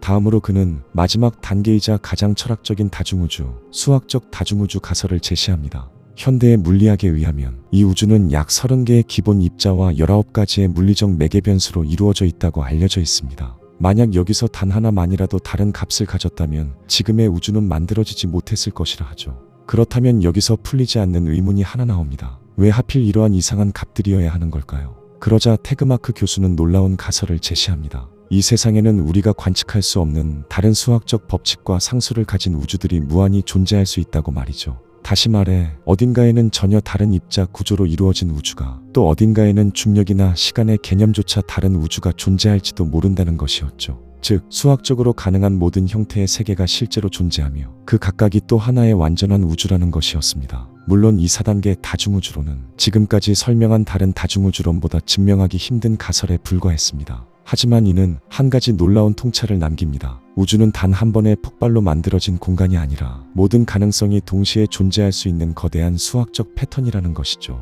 이렇게 태그마크 교수는 자신이 생각하는 다중우주를 4단계에 걸쳐 설명하였습니다. 안타깝게도 이 다중우주론은 지금까지는 우리가 과학적으로 증명할 방법이 없어 그의 주장이 가설로 남을 것인지 진실로 남을 것인지는 알 수가 없는데요. 과연 여러분들은 우리와 같은 혹은 다른 다중우주가 존재한다고 생각하시나요? 그렇다면 그 다중우주는 어떤 모습을 하고 있을까요?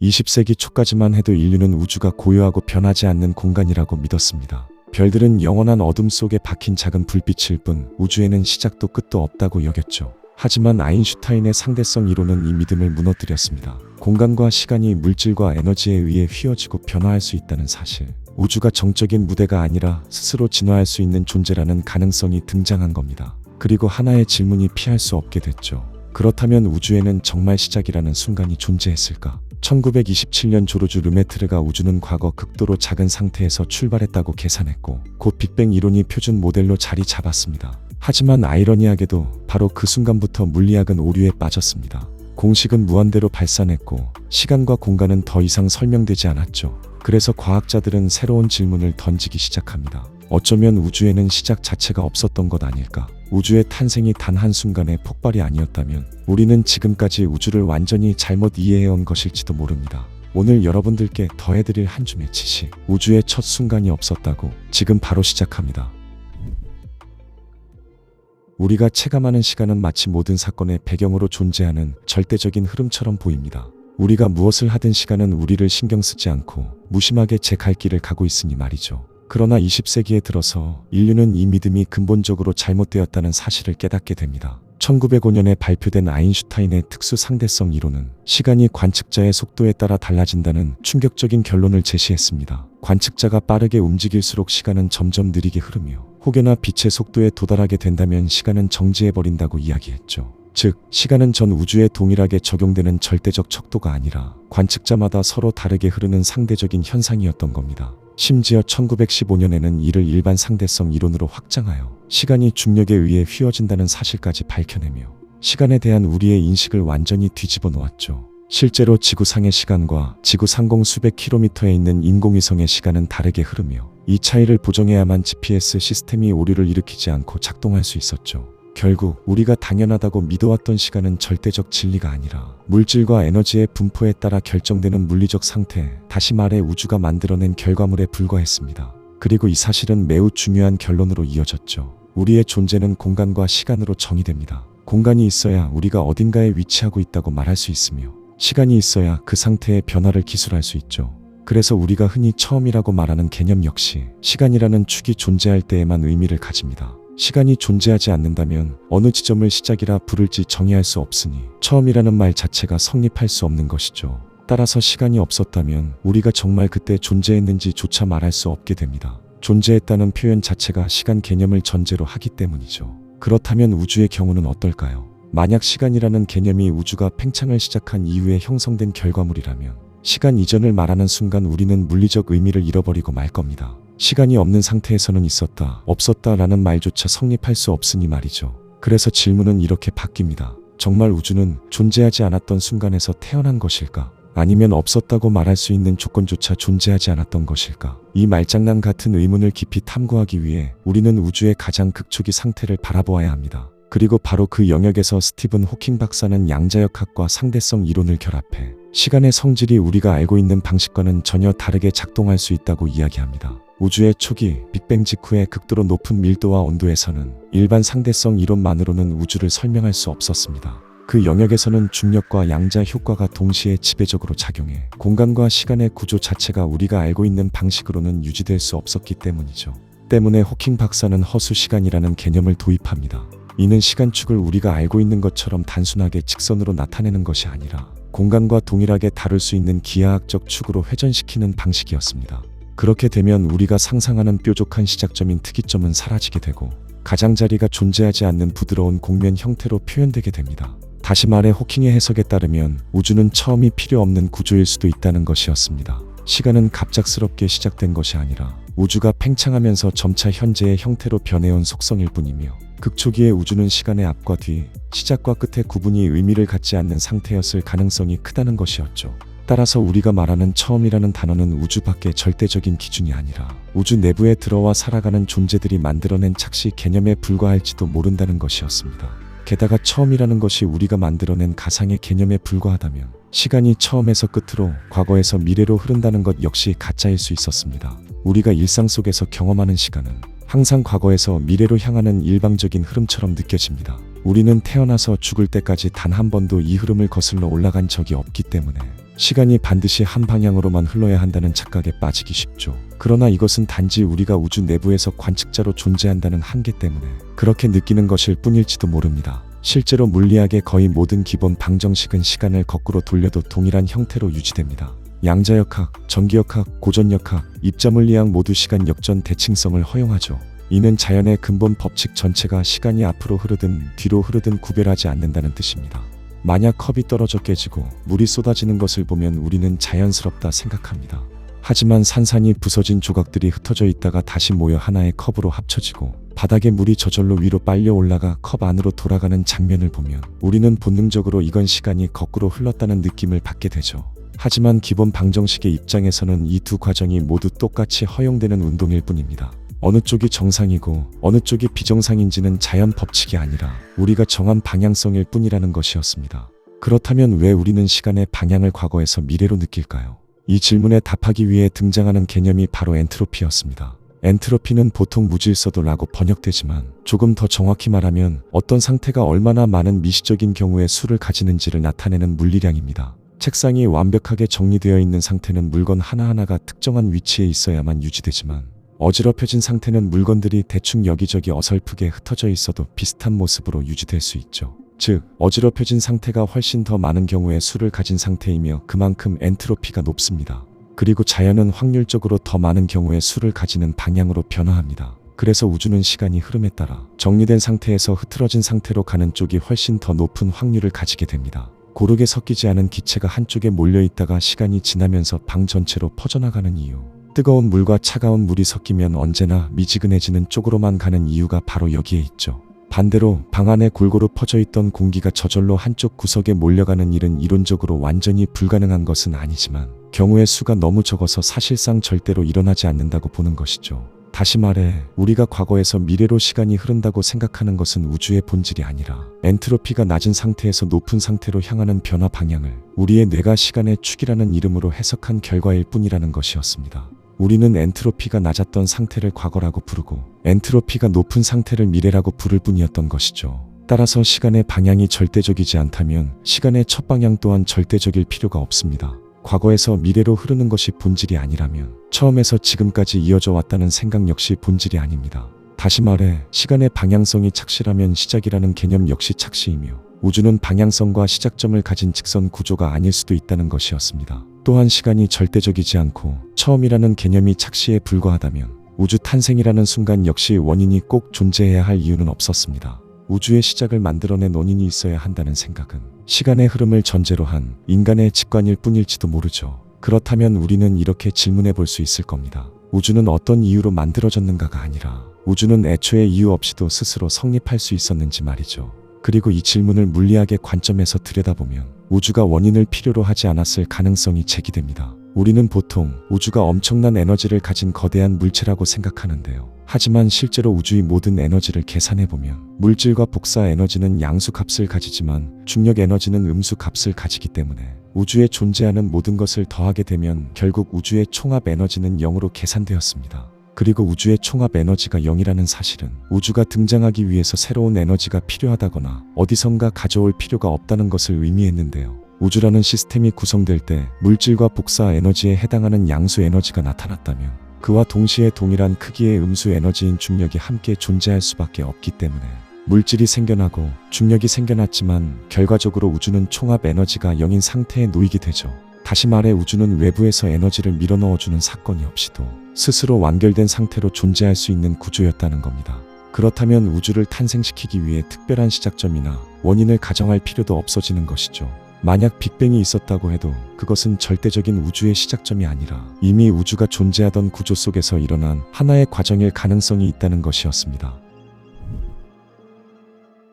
우주가 단 한 번의 폭발로 시작되었다는 빅뱅 모델을 받아들이는 순간 우리는 반드시 가장 불편하고 깊은 질문과 직면하게 됩니다. 어떻게 초기 우주는 이토록 완벽할 수 있었는가? 우리가 알고 있는 모든 폭발은 혼란과 무질서를 만들어냅니다. 불꽃이 터지면 입자들은 불규칙하게 흩어지고 그 결과는 항상 불안정하고 제어할 수 없죠. 때문에 138억 년 전 정말 우주가 한 점에서 갑작스러운 폭발로 탄생했다면 우리는 그 시작점에서 극단적인 무질서를 보아야 했을 겁니다. 하지만 관측 결과는 그와 정반대였습니다. 우주의 초기 상태는 경이로울 정도로 정제되어 있었으며 우연이라고 부를 수 없을 만큼 완벽했죠. 그중 가장 이상했던 것이 바로 빅뱅 이론의 핵심적인 증거였던 우주 배경 복사였습니다. 우주 배경 복사는 우주에서 가장 오래된 빛으로 빅뱅 직후 약 38만 년이 지난 시점의 흔적입니다. 그런데 여기서 놀라운 것은 이 광활한 우주 전역에 골고루 퍼져 있는 이 과거의 빛이 우주 전체에서 0.00001도 이하의 편차로 모두 온도가 동일하다는 것이었습니다. 별거 아닌 것처럼 느껴질 수도 있겠지만 이 정도의 편차를 보인다는 것은 물리적으로 절대 있을 수 없는 일이었죠. 왜냐하면 우주의 반대편에 있는 두 지점은 빛조차도 도달할 수 없는 먼 거리로 서로를 인식할 수도 영향을 줄 수도 정보를 교환할 수도 없는 영역입니다. 그런데 그런 영역들이 이렇게까지 완벽하게 동일한 온도로 정렬되어 있다는 것은 누가 그렇게 하기로 정한 것이 아닌 이상 믿기 힘든 사실이죠. 이것이 바로 빅뱅 우주론의 가장 커다란 문제였던 지평선 문제로 물리학자들은 이 문제를 해결하기 위해 우주가 순식간에 빛보다 빠른 속도로 팽창했다는 인플레이션 가설을 도입했습니다. 하지만 이 이론은 관측된 적도 검증된 적도 없는 그저 문제를 봉합하기 위한 하나의 가설일 뿐이죠. 우주의 소름돋는 완벽함은 여기서 끝나지 않았습니다. 우리는 우주의 공간 구조를 곡률로서 예상할 수 있는데요. 곡률이 양수라면 우주는 구형처럼 닫힌 형태이며 곡률이 음수라면 안장 모양처럼 열린 형태입니다. 두 값 사이의 어느 지점에서든 우주가 존재할 수 있지만 현재 우리가 관측하고 있는 우주의 곡률은 0.000으로 사실상 0이죠. 이는 단순히 우주가 평평해 보인다는 수준의 이야기가 아니었습니다. 빅뱅 이후 우주는 138억 년간 팽창해왔고 만약 곡률에 조금이라도 오차가 있었다면 점점 더 확대되었을 겁니다. 아주 약간의 양의 곡률을 가졌다면 우주는 금세 붕괴하여 블랙홀처럼 수축했을 것이고 아주 약간의 음의 곡률을 가졌다면 우주는 너무 빠르게 확장해서 별이 형성되기도 전에 물질이 흩어지고 말았을 겁니다. 즉, 현재의 우주가 지금처럼 별과 은하가 존재 가능한 상태이기 위해서는 초기 곡률이 소수점 아래 50자리 이상까지 정확해야 했죠. 그런데 단 한 번의 폭발로 이 정도의 정밀도를 가진 곡률의 우주를 만들어냈다는 것은 과학적 진술이 아니라 기적을 기대하는 신학적 언어에 가까울 정도였습니다. 게다가 초기 우주의 완벽함은 우주를 관통하는 법칙인 엔트로피 법칙에도 위배됩니다. 앞서 설명했듯 무질서도의 양을 의미하는 엔트로피는 시간에 따라 항상 증가하는 방향으로 향합니다. 즉, 자연은 정리된 상태에서 흐트러진 상태로 변하는 쪽이 훨씬 높은 확률을 가지죠. 따라서 만약 빅뱅이 정말 최초의 순간이었다면 가장 자연스럽고 가능성이 높은 상태는 완벽한 무질서, 즉 엔트로피가 최대인 상태였어야 합니다. 왜냐하면 처음이라는 순간에는 아무런 제약도, 아무런 구조도, 아무런 정보도 존재하지 않기 때문에 가능한 상태의 수가 가장 많고 그 결과 가장 무질서한 상태가 가장 자연스러운 상태이기 때문이죠. 하지만 실제 관측된 초기 우주는 믿기 어려울 정도로 정돈된 극도로 낮은 엔트로피에서 출발했습니다. 바로 이 낮은 엔트로피 덕분에 우주는 시간이 흐르며 엔트로피가 증가할 여지가 남아 있었고 그 방향 속에서 은하가 만들어지고 별이 태어나고 행성과 생명까지 등장할 수 있었죠. 그러자 노벨 물리학상 수상자인 로저 펠로즈는 초기 우주가 이렇게 낮은 엔트로피 상태였을 확률을 계산해냈는데 그 값은 무려 10의 10의 123승분의 1, 사실상 0이라고 보아도 무방한 수치였습니다. 다시 말해 초기 우주의 상태는 자연적으로 발생할 수 있는 상태가 아니었죠. 마지막으로 우주가 유지되기 위해 필요했던 다양한 물리 상수들은 말 그대로 기적적인 정밀함을 가지고 있었습니다. 중력이 조금만 약했다면 별은 태어나지 않았을 것이며 강한 핵력이 조금만 더 강했다면 수소를 존재하지 않았을 것이고 전자의 질량이 조금만 달라도 원자는 형성될 수 없었을 겁니다. 게다가 우주 상수가 미세하게 커지기만 해도 우주는 찢겨나갔을 테죠. 이토록 수많은 조건들이 정확히 맞아떨어진 결과가 지금의 우주였습니다. 그리고 이 수많은 조건들이 정확히 맞아떨어질 확률은 동전을 10에 122승번 던졌는데 모두 앞면만 나올 경우 로또 1등을 10에 122승 주 맞는 경우보다 말이 안 되었죠. 다시 말해 단 한 번의 폭발로 이 값들이 모두 맞아떨어질 가능성은 사실상 0이었습니다. 따라서 우리는 하나의 결론에 도달하게 됩니다. 우주는 단 한 번으로 설명되지 않는다고 말이죠.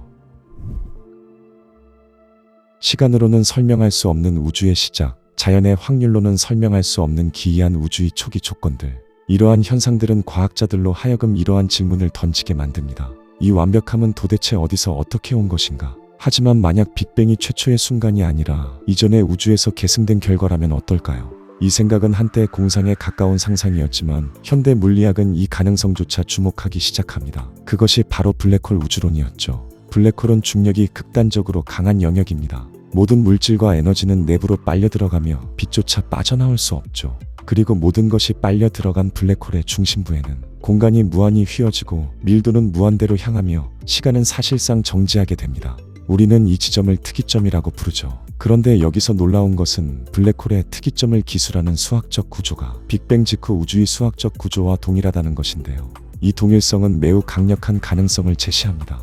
바로 빅뱅은 다른 우주의 블랙홀 내부에서 열린 출구였을 수 있다는 것이었죠. 만약 하나의 우주가 수명을 다해 붕괴하고 그 최종 단계의 초대 질량 블랙홀이 존재한다면 그 블랙홀 내부에서 압축된 정보와 에너지가 새로운 공간을 형성하며 폭발적으로 팽창할 수 있다는 겁니다. 다시 말해 그것이 바로 새로운 우주의 빅뱅이 될 수 있는 것이죠. 또한 양자역학에 따르면 정보는 어떤 형태로든 절대 사라지지 않습니다. 만약 블랙홀에 빨려 들어간 정보가 사라진다면 원인을 알아낼 수 없다는 뜻이 되기 때문에 양자역학과 일반 상대성 이론은 동시에 붕괴하게 됩니다. 다시 말해 블랙홀에 들어간 정보는 형태만 바뀔 뿐 결코 사라질 수 없습니다. 압축되어 저장될 뿐이죠. 그리고 만약 모든 정보가 한 점에 압축된다면 엔트로피는 다시 극단적으로 낮아질 수 있게 됩니다. 즉 완벽에 가까운 초기 조건, 거의 무한한 평탄성, 비정상적으로 낮은 엔트로피, 이 모든 요소가 단 한 번에 폭발해서 우연히 만들어진 것이 아니라 이전 우주의 붕괴 과정에서 압축된 정보가 새로운 우주의 초기 상태를 재설정했기 때문에 만들어졌다는 것이었습니다. 다시 말해 한 우주가 붕괴하고 만들어낸 블랙홀이 새로운 빅뱅을 만들어낼 모든 재료를 가지고 있었기 때문에 사실상 우리가 처음이라고 생각했던 빅뱅이 이전 우주의 계승일 수 있다는 것이었죠. 게다가 블랙홀 우주론은 단순한 상상이나 철학적 추측에 그치는 것이 아니라 실제로 관측을 통해 그 증거를 찾아내었을지도 모르는 우주론이었습니다. 빅뱅 이론의 가장 강력한 증거인 우주 배경복사 지도에는 다른 영역보다 극단적으로 낮은 온도의 영역, 이른바 콜드 스팟이 존재하는데요. 일부 연구자들은 이것을 이전 우주와의 충돌 흔적 또는 이전 우주의 잔재라고 해석하죠. 만약 이것이 사실이라면 우리는 이미 우주의 반복을 보여주는 관측적 증거를 가진 셈이었습니다. 물론 빅뱅 이론이 약점을 가지고 있듯 블랙홀 우주론 역시 완벽하지는 않았습니다. 만약 우리의 우주가 다른 블랙홀에서 태어났다면 그 블랙홀은 어디에서 왔을까요? 그 블랙홀을 만든 우주는 또 어디에서 시작되었을까요? 블랙홀 우주론은 우주가 반복될 수 있는 메커니즘을 설명할 수 있지만 왜 이런 반복이 존재하는지, 그 첫 번째는 무엇이었는지, 왜 물리 상수는 지금의 값으로 수렴했는지 아직 이 질문에는 답하지 못하고 있습니다. 그리고 이 질문에 대한 가장 강력한 해석은 우주가 단 한 번이 아니라 수없이 반복되며 더욱 완벽해졌다는 것이었죠. 완벽을 위해 끊임없이 반복을 행한 우주, 그것이 바로 다음 시간에 알아볼 내용이었습니다. 지난 100여 년간 우리는 우주가 단 한 번의 폭발로 시작되었다고 배워왔습니다. 138억 년 전 모든 것의 원인이 된 하나의 순간, 그 한순간이 우주의 모든 별을 만들고 은하를 만들었으며 결국 우주 역사상 가장 똑똑한 존재인 우리 인간까지 만들어냈다고 말이죠. 그런데 이 신비한 순간을 조금만 자세히 들여다보면 이야기는 생각보다 이상했습니다. 현대 우주론의 가장 강력한 증거인 우주 배경복사는 우주 전체에서 놀라울 정도로 균일한 온도를 보여주며 단 한 번의 폭발만으로 설명하기엔 어딘가 부자연스러운 모습을 보였고, 중력의 세기, 전자의 질량, 핵력, 우주 상수와 같은 우주의 기본 물리 법칙들은 소수점 아래 수십 자리까지 정밀하게 맞춰져 있는 말도 안 되는 정확성을 보여주고 있었죠. 이쯤 되면 우리는 이런 질문을 피할 수가 없습니다. 정말 단 한 번의 폭발로 이렇게 완벽한 조건들이 한순간에 맞춰질 수 있었을까요? 물론 확률상 0%는 아니니 불가능한 일은 아닙니다. 하지만 이는 우리가 로또를 100년 연속 1등에 당첨되는 것보다도 훨씬 낮은 확률이죠. 100년 연속으로 로또에 당첨될 확률, 그리고 우주가 이토록 정밀하게 만들어졌을 확률, 모두 이론적으로 가능하지만 그걸 단순히 우연이라고 넘기기엔 마음이 어딘가 불편합니다. 그러자 물리학자들은 이 우주를 전혀 다른 가능성으로 다시 바라보기 시작합니다. 우주가 단 한 번이 아니라 여러 번의 반복을 거쳐 지금의 모습에 도달했을지도 모른다는 가능성. 다시 말해 한 번의 기적이 아니라 오랜 과정 속에서 조금씩 쌓여온 결과일지도 모른다는 관점이었죠. 그렇다면 우리가 해야 할 질문도 이렇게 바뀝니다. 우주는 왜 이렇게 정교할까?가 아니라 우주는 정말 단 한 번뿐이었을까?로 말이죠. 그리고 바로 이 질문은 우리가 지금까지 관측해온 여러 이상한 단서들과 점점 맞물리기 시작합니다. 아직까지는 이 우주를 설명하는 데 있어 가장 널리 받아들여지는 빅뱅 이론. 하지만 그 이론으로는 설명하기 어려운 이상한 관측 결과들의 등장. 과연 이 우주는 정말 단 한 번의 폭발로 태어난 것이 맞을까요? 2021년 12월 우주의 훨씬 더 깊은 곳을 살펴보기 위해 발사된 제임스 웹 우주망원경, 일명 JWST. JWST는 우선 빅뱅 후 3억 년에서 5억 년 사이에 우주를 집중적으로 관측하기 시작합니다. 우리는 이 시기를 오랫동안 별이 이제 막 태어나기 시작하는 원시 우주라고 생각해왔습니다. 빅뱅이 일어난 지 얼마 되지 않아 작고 흐릿한 은하가 존재할 것이라 생각했으며 충분한 시간이 흐르지 못해 우주의 금속 물질도 거의 존재하지 않을 것이라 믿었죠. 하지만 JWST가 보여준 은하의 모습은 예상과는 전혀 달랐습니다. 그가 보여준 과거의 우주에는 별의 수가 기존 이론이 예측한 값보다 수십 배 이상 많았으며 은하 전체의 질량도 이 시점에는 아직 있을 수 없다고 여겨졌던 수준이 이미 도달해 있었죠. 뿐만 아니라 이 별들이 그냥 무질서하게 뭉쳐있는 게 아니라 이미 디스크 구조를 갖추고 회전하는 흔적까지 보이면서 우리가 알고 있는 성숙한 은하의 모습과 크게 다르지 않은 형태를 보여주고 있었죠. 게다가 이 은하들이 내는 빛의 색이 역시 문제가 되었는데 조금 박다 수준이 아니라 지금의 우주에서 관측되는 완성된 은하들과 비교해봐도 크기와 밀도 면에서 거의 밀리지 않을 정도였던 겁니다. 다시 말해 우리는 빅뱅 초기의 우주는 아직 제대로 된 별도 만들지 못하고 은하도 구성하지 못할 것이라 생각했지만 알고 보니 이미 우주는 완벽한 모습을 가지고 있었던 것이었죠. 그러자 천문학자들은 당연히 측정 자체가 잘못되었을 것이라 의심했습니다. JWST에 처음 도입된 적외선 관측 방식이 오류를 일으켰거나 아주 먼 거리에 있는 은하를 처음 관측하는 것이다 보니 거리나 밝기를 계산하는 과정에서 실수가 있었다거나 지금까지 과학자들이 생각하고 계산해왔던 과거 은하의 수준이 잘못되었을 가능성을 생각해보았죠. 하지만 관측값과 거리 측정을 다양한 팀들이 다양한 방법으로 여러 번 반복해서 확인해봤자 JWST가 우리에게 전달해준 과거 은하의 모습은 크게 바뀌지 않았습니다. 다시 말해 초기 우주는 우리가 생각하고 예상했던 것보다 훨씬 준비된 상태였던 것이었습니다. 말도 안 되는 초기 우주의 성숙함에 현대의 표준 우주론인 람다 CDM 모형은 대략 이런 식으로 설명하고 있습니다. 생각보다 밀도가 높은 영역이 우연히 더 많았을 수도 있으며 별이 태어나는 효율은 우리가 생각하는 것보다 훨씬 높았을 수도 있다. 어쩌면 초기 우주에는 별이 폭발적으로 태어나는 메커니즘이 있었을 수도 있다. 모두 가능성이 있는 해답이긴 하지만 이러한 대답이 지금의 미스테리를 해결해주는 것은 아니었죠.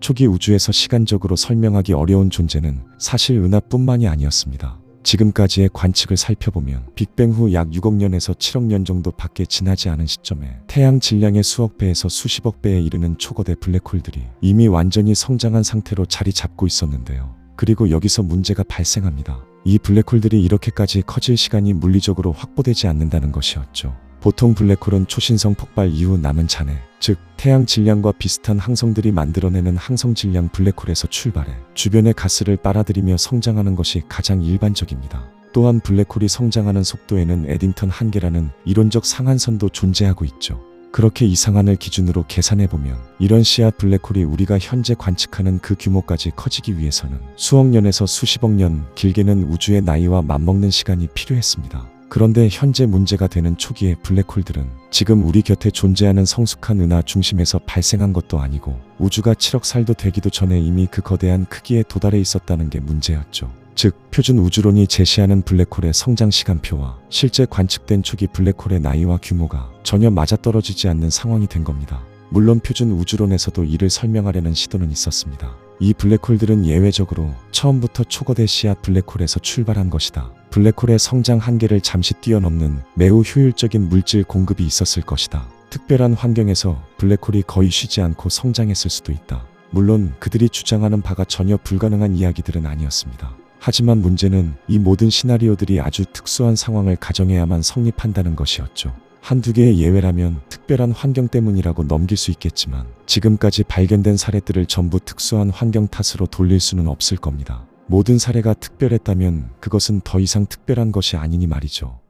1965년 빅뱅 이론의 강력한 증거로 떠오른 우주 배경 복사는 빅뱅 후 약 38만 년 우주가 처음으로 투명해지면서 방출된 빛입니다. 이 빛은 약 138억 년 동안 우주 전체를 가득 채운 채 천천히 식어왔고 지금은 절대온도 약 2.7켈빈의 차가운 마이크로파 형태로 우리 주변을 감싸고 있죠. 이런 우주 배경 복사가 빅뱅 이론의 핵심 증거가 된 이유는 우주 전체에 펼쳐진 이 잔광의 온도 차이가 10만 분의 1밖에 나지 않는 거의 완벽에 가까운 균일함을 보여주기 때문이었습니다. 그런데 이 균일함 속에서 유독 눈에 띄는 한 지점이 발견됩니다. 하늘의 한 영역이 주변보다 비정상적으로 차갑게 나타나는 부분, 바로 콜드스팟이었죠. 이 콜드스팟은 단순히 조금 더 차가운 부분이 하나 있다는 정도의 이야기가 아니었습니다. 크기 자체가 비정상적으로 크고 온도도 통계적으로 꽤 드물게 나타날 수준이며 패턴 역시 일반적인 랜덤 요동만으로 설명하기엔 어딘가 어색했죠. 이에 대해 기존의 람다 CDM 모델은 이 현상을 이렇게 설명합니다. 우주는 충분히 넓기 때문에 아주 낮은 확률의 요동도 한두 개쯤은 나올 수 있으며 콜드스팟은 그런 희귀한 요동 중 하나일 뿐이다.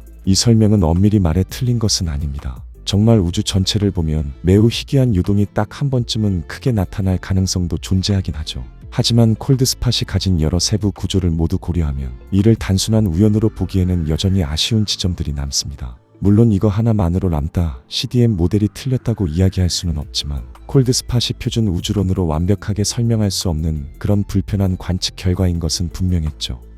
우주를 아주 큰 스케일에서 바라보면 우리 우주는 코스믹 웹이라고 불리는 거대한 거미줄 같은 구조를 이루고 있습니다. 겉보기에는 은하들이 무작위로 흩어져 있는 것처럼 보이지만 실제로는 수십억 광년에 걸쳐 뻗어있는 필라멘트, 그 사이를 비우듯 자리한 거대한 보이드, 그리고 필라멘트가 만나는 지점마다 자리한 초대형 은하들이 마치 3차원의 도로망처럼 촘촘하게 연결되어 있죠. 이런 놀라운 구조를 표준 우주론은 이렇게 설명합니다. 초기 우주, 인플레이션 직후 아주 미세한 밀도 요동이 존재했으며 시간이 지나면서 중력에 의해 밀도가 조금 더 높은 곳으로 물질이 서서히 모여들었고 작은 덩어리를 시작으로 이들이 합쳐지며 점점 더 큰 구조를 이뤄냈다. 즉, 작은 요동이 작은 구조를 만들어냈고 이들이 합쳐져 큰 구조를 만들어냈다는 것이었습니다. 하지만 여기서 물리적으로 간단히 넘기기 어려운 부분이 생깁니다.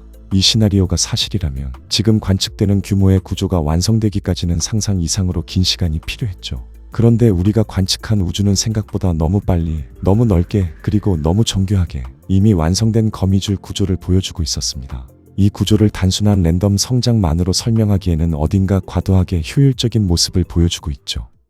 현재까지 알려진 표준 우주론에 따르면 빅뱅 직후의 우주는 거의 순수한 수소와 헬륨으로 이루어져 있어야 합니다. 다음 원소 번호인 리튬 정도가 아주 조금 섞여 있을 수는 있지만 철, 산소, 탄소 같은 비교적 무거운 원소들은 별이 태어나고 죽는 과정, 즉 여러 세대의 별 진화를 거쳐야만 만들어지는 부산물이죠. 따라서 우주에 금속 원소가 많다는 것은 그만큼 별의 세대 교체가 여러 번 이루어졌다는 뜻입니다. 그런데 JWST를 통해 초기 은하들을 관측한 결과 초기 우주에서는 생각보다 훨씬 많은 금속의 흔적이 보였습니다. 산소, 탄소, 질소, 실리콘 등 무거운 원소들이 생각보다 훨씬 높은 비율로 나타났죠. 이건 단순히 금속 원소들이 조금 많다고 생각하고 넘어갈 정도가 아니라 별의 세대 교체가 우리가 기존에 생각하던 속도보다 훨씬 빠르게 진행되어야 설명이 되는 양이었습니다. 이에 대해 표준 우주론은 또 비슷한 설명을 합니다. 첫 세대 별들이 생각보다 훨씬 거대하고 매우 짧은 시간에 폭발했을 수 있다.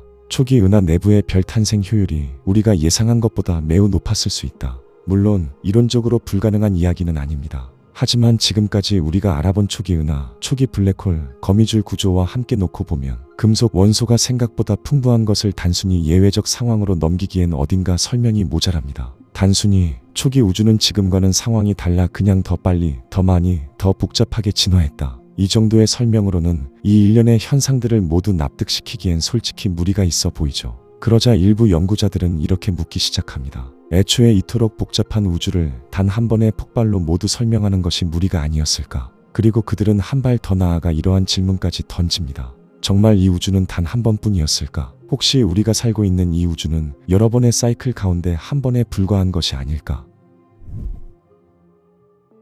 우주가 처음부터 지나치게 정교했다는 사실, 그리고 지나치게 성숙했다는 사실은 물리학자들에게 단순한 의문이 아니라 오랫동안 마음 한편에 남아있던 근본적인 불편함이었습니다. 단 한 번의 폭발로 우주의 모든 것이 만들어졌다고 말하기에는 우주 곳곳에서 발견되는 여러 징후들이 이미 어느 정도 구성된 우주에 가까워 보였으니 말이죠. 그래서 물리학자들은 결국 이러한 질문에 도달하게 됩니다. 이 우주가 정말 처음이라고 말할 수 있을까? 초기 은하의 성숙도, 예상보다 너무 거대한 초기 블랙홀, 그리고 무엇보다 빅뱅 직후 우주가 가져야 했던 비정상적으로 낮은 엔트로피까지, 이 문제들은 모두 우주가 단 한 번의 시작으로 출발했다는 관점만으로는 온전히 감당하기 어려운 영역들이었습니다. 그래서 현대 물리학은 조심스럽게 우주는 단 한 번이 아니라 반복될 수 있다는 관점으로 발걸음을 옮겨보기 시작합니다. 무언가가 폭발한다는 것은 보통 무질서하고 규칙이 없습니다. 폭발의 결과는 어떤 형태로든 나타날 수 있고 그에 따라 폭발 후 세상은 거의 항상 엔트로피가 높은 상태이죠. 하지만 우주 초기의 엔트로피는 우리의 예상과 달리 기이할 만큼 낮은 상태에 있었습니다. 오히려 엔트로피가 이렇게 낮지 않았다면 별이나 은하 같은 구조는 애초에 만들어질 수 없었을 겁니다. 때문에 우주 초기의 엔트로피가 비정상적으로 낮았다는 사실은 빅뱅 이론이 처음 등장했을 때부터 많은 연구자들에게 부담스러운 전제였습니다. 어떻게 폭발 직후의 우주가 이렇게까지 낮은 엔트로피를 가질 수 있었을까? 물론 폭발 이후 엔트로피가 낮게 잡힐 가능성이 완전히 0인 것은 아니었지만 단 한 번의 폭발로 이런 기이한 수치가 나올 확률은 사실상 설명하기 어려웠습니다.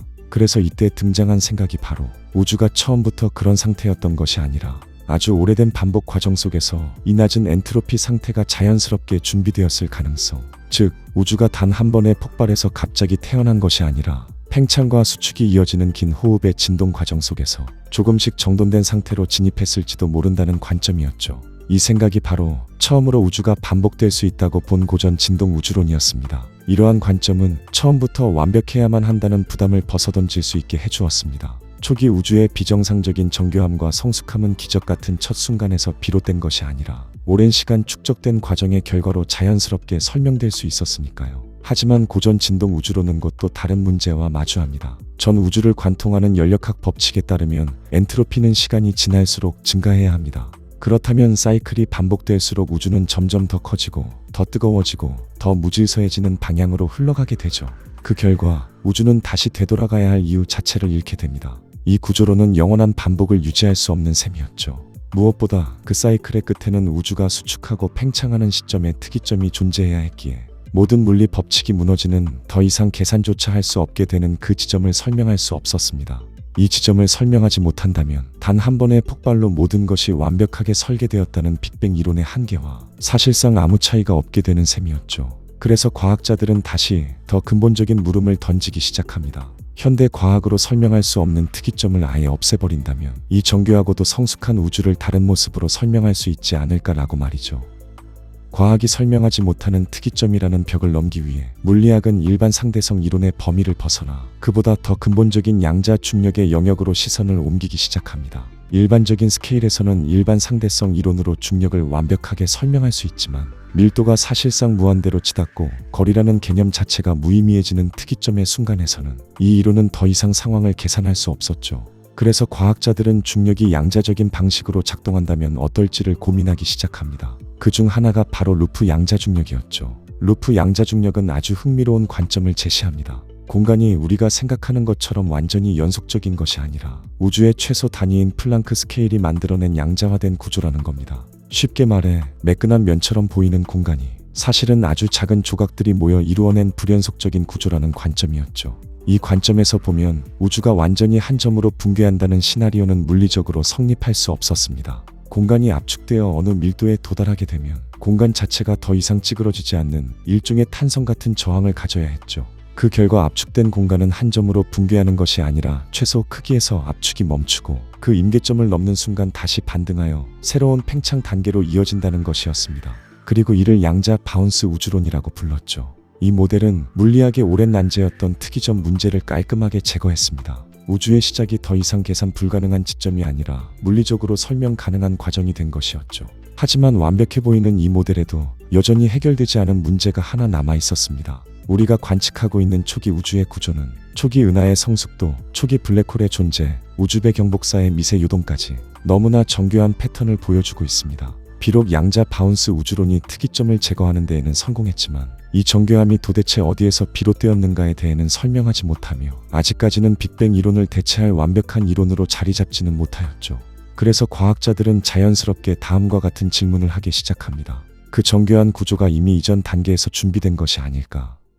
우주의 정교한 구조가 단 한 번의 폭발로 만들어졌다고 보기 어렵다는 사실은 자연스럽게 과학자들을 또 다른 방향으로 이끌었습니다. 만약 이 정교함이 빅뱅의 순간에 갑자기 생겨난 것이 아니라 그보다 이전의 과정 속에서 이미 준비되어 있었다면 어떨까 하고 말이죠. 우리는 3차원 공간 속에서 살아가고 있지만 그렇다고 우주 전체가 3차원으로만 이루어졌다고 단정할 수는 없습니다. 마치 수족관 안에 물고기가 수족관을 세상의 전부라고 여기지만 그 바깥에 훨씬 넓은 공간이 존재하는 것처럼 우리 우주도 우리가 직접 볼 수는 없지만 더 높은 차원의 공간 속에 떠있는 하나의 막일 수 있다는 관점이 등장하게 되죠. 다시 말해 물고기가 수족관 바깥을 감지할 수 없듯 우리는 이 막의 바깥 차원을 직접 볼 수는 없지만 그 바깥 차원이야말로 우리 우주의 구조를 결정하는 더 큰 공간이었을 수 있다는 겁니다. 이런 관점에서 우리의 우주를 바라본다면 막은 단순히 평평한 표면이 아니라 스스로 흔들리고 요동치는 거대한 구조물이며 아주 긴 시간 동안 서로 다른 막과 가까워질 수도 있는 존재로 이해할 수 있습니다.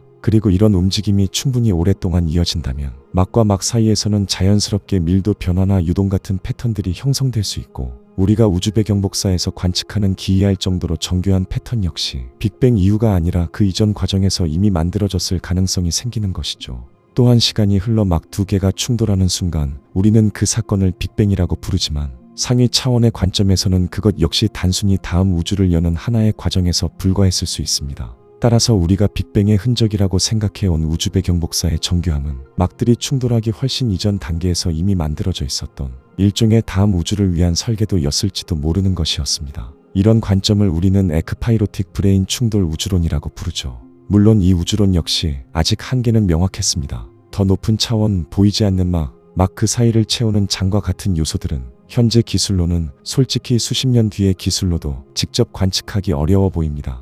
그래서 이 이론이 아무리 매력적으로 들리더라도 진실인지 아닌지를 우리가 확인할 방법이 없다는 어쩌면 가장 큰 난관이 남아 있었죠. 그래서 과학자들은 또 다시 새로운 질문을 던지기 시작합니다. 굳이 높은 차원을 만들어내지 않더라도 이전 우주의 정보가 다음 우주에게 넘겨질 수 있는 것이 아닐까 하고 말이죠. 우주의 마지막 순간을 끝까지 따라가 보면 우주는 점점 더 단순한 상태로 향하게 됩니다. 모든 블랙홀은 결국 증발하게 되고 남은 에너지는 서서히 고르게 퍼지면서 우주 전역에서 온도 차이나 밀도 차이 같은 대비는 거의 사라지게 되죠. 이렇게 되면 우주는 사실상 구조라고 부를 만한 요소가 거의 없는 균일한 상태에 이르게 됩니다. 그런데 여기서 흥미로운 점은 모든 별의 진화가 끝나 죽어가고 있는 우주의 마지막 순간이 빅뱅 직후의 우주와 특정한 측면에서 닮아 보인다는 것이었습니다. 빅뱅 직후의 우주 역시 별도, 은하도 존재하지 않는 단계였고, 에너지가 우주 전역에 골고루 퍼져 거의 균일한 상태였기 때문에 구조라는 것을 거의 찾아볼 수 없다는 점에서 우주의 마지막 순간과 닮아 있다고 볼 수 있었죠. 바로 이 점에서 일부 연구자들은 우주의 마지막 순간이 다음 우주의 초기 상태와 매끄럽게 이어질 수 있다고 주장합니다. 이러한 주장을 우리는 컨포멀 순환 우주론, 줄여서 CCC라고 부르죠. 이 관점에서 보면 현재 우주의 초기 조건은 완전한 백지 상태에서 갑자기 주어진 것이 아니라 이전 사이클 우주의 마지막 상태가 변형된 결과물일 수 있었습니다. 그렇다면 우리가 지금 관측하는 우주 배경 복사의 미세한 유동 패턴, 초기 우주의 낮은 엔트로피, 그리고 어딘가 설명이 애매했던 몇몇 이상 신호들은 이 우주에서 처음 생겨난 것이 아니라 이전 우주에서 넘어온 흔적일 수 있었기 때문에 초기 우주의 미스테리할 정도로 기이한 정교함도 자연스럽게 설명이 가능해지는 것이었죠. 물론 CCC는 너무나도 파격적인 주장인 만큼 논쟁의 여지가 존재했습니다. 관측 자료를 어떻게 해석하냐에 따라 이 모델을 지지하는 입장과 회의적인 입장이 크게 갈렸고, 결정적으로는 에크파이로틱 브레인 충돌 우주론처럼 우리가 검증할 수 있는 수단도 없었죠. 그럼에도 불구하고 CCC는 고차원이나 막 같은 추상적인 것을 가정하지 않으면서도 우주의 반복 가능성과 초기 조건의 정교함을 동시에 설명하려는 시도라는 점에서 반복 우주론 중 가장 주목받고 있는 접근 중 하나로 꼽히고 있었죠. 지금으로부터 약 138억 년 전 빅뱅으로 시작되었다고 알려진 우리의 우주. 그 우주는 아주 오랜 시간 동안 끝을 모르고 팽창하며 수없이 많은 별들을 태어나게 했고, 그중 단 하나, 지구라는 행성 위에 우리 인간이라는 지적 생명체를 만들어내었죠. 그런데 이 상황을 아무리 과학적으로 설명해 보려고 해도 빅뱅이라는 단 한 번의 폭발로 이런 정교한 세상이 만들어졌다는 사실, 그리고 그런 우주 속 하필 지구라는 행성에 인간이라는 생명체가 탄생했다는 사실은 기적에 가까운 우연의 연속이라고 밖에는 설명할 수 없었습니다. 그렇다면 우리는 질문하지 않을 수 없는데요. 정말 이런 기적의 연속을 빅뱅이라는 하나의 사건으로 설명할 수 있는 걸까요? 그래서 일부 과학자들은 이런 희박한 확률을 과학의 언어로 설명하기 위해 한 가지 도발적인 가설을 제안합니다. 그것은 바로 우리의 우주가 단 한 번의 폭발로 탄생한 것이 아니라 이미 여러 번 수없이 반복되어 왔을지도 모른다는 것이었죠. 솔직히 말해서 우주가 반복되어 왔다는 이야기는 하나의 음모론처럼 들리기도 합니다. 하지만 만약 그들의 주장대로 정말 우주가 무수히 반복되어 왔다면 빅뱅 이론이 완벽하게 설명하지 못하는 수많은 관측 오류들, 그리고 우리가 기적이라고 부르는 말도 안 되는 우연의 연속들을 설명할 수 있었죠. 그러나 우주가 빅뱅으로 한 번에 탄생하였든 반복에 의해 여러 번 탄생하였든 우리는 여전히 하나의 근본적인 의문에서 벗어나지 못했는데요. 모든 자연 현상에는 원인이 있고 모든 구조에는 나름의 방향성이 있기 마련이지만 우리의 우주는 어떤 이유로 존재하는 것인지, 어떤 목적을 가지고 있는 것인지 알 수 없다는 겁니다. 그러나 만약 우주가 정말 반복되는 구조를 가지고 있다면 우리는 이 질문에 나름대로 해답을 낼 수 있을지도 모르죠. 그렇다면 과연 우리의 우주는 도대체 어떠한 목적을 가지고 탄생한 것일까요? 우주는 도대체 어디를 향해 나아가고 있는 걸까요?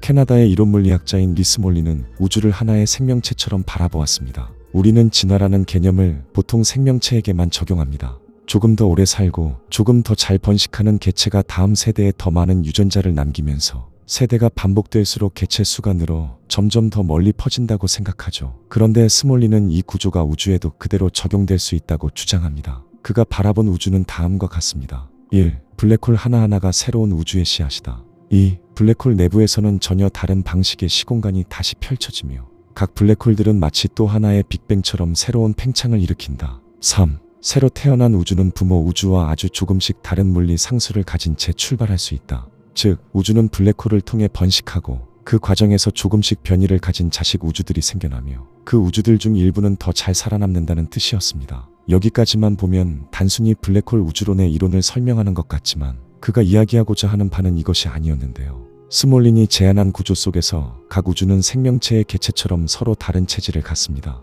어떤 우주는 우연히 별이 굉장히 잘 태어나고 초신성 폭발도 자주 일어나며 블랙홀도 엄청나게 많이 만들어지는 구조를 가지고 있을 수 있습니다. 반면 어떤 우주는 중력이 너무 약하다거나 우주 상수가 너무 커서 별이 제대로 태어나지도 못하고 블랙홀도 거의 생기지 못한 채 금방 끝나버릴 수도 있겠죠. 그러다 보면 당연히 많은 블랙홀을 만들어내는 우주일수록 더 많은 다음 세대 우주를 가지게 될 겁니다. 이를 생명체의 진화와 대응해서 생각해보면 하나의 우주는 하나의 개체를, 우주의 성장을 결정하는 물리 상수와 법칙은 개체의 유전자를, 우주의 씨앗이라고 할 수 있는 블랙홀의 개수는 번식 성공도를 나타낸다고 볼 수 있죠. 그래서 리스몰리는 이 구조를 보고 우주의 자연선택설이라고 불렀습니다. 우리가 알고 있는 자연선택설에 의하면, 그리고 스몰린의 우주 자연선택설에 의하면 물질과 에너지의 흐름이 블랙홀 형성에 유리한 우주일수록 다음 세대 우주를 더욱 많이 남기게 될 겁니다. 그리고 수많은 실패와 성공이 반복된 끝에 블랙홀을 가장 잘 만들어내는 조합의 상수들이 우주의 기본 값으로 남게 되겠죠.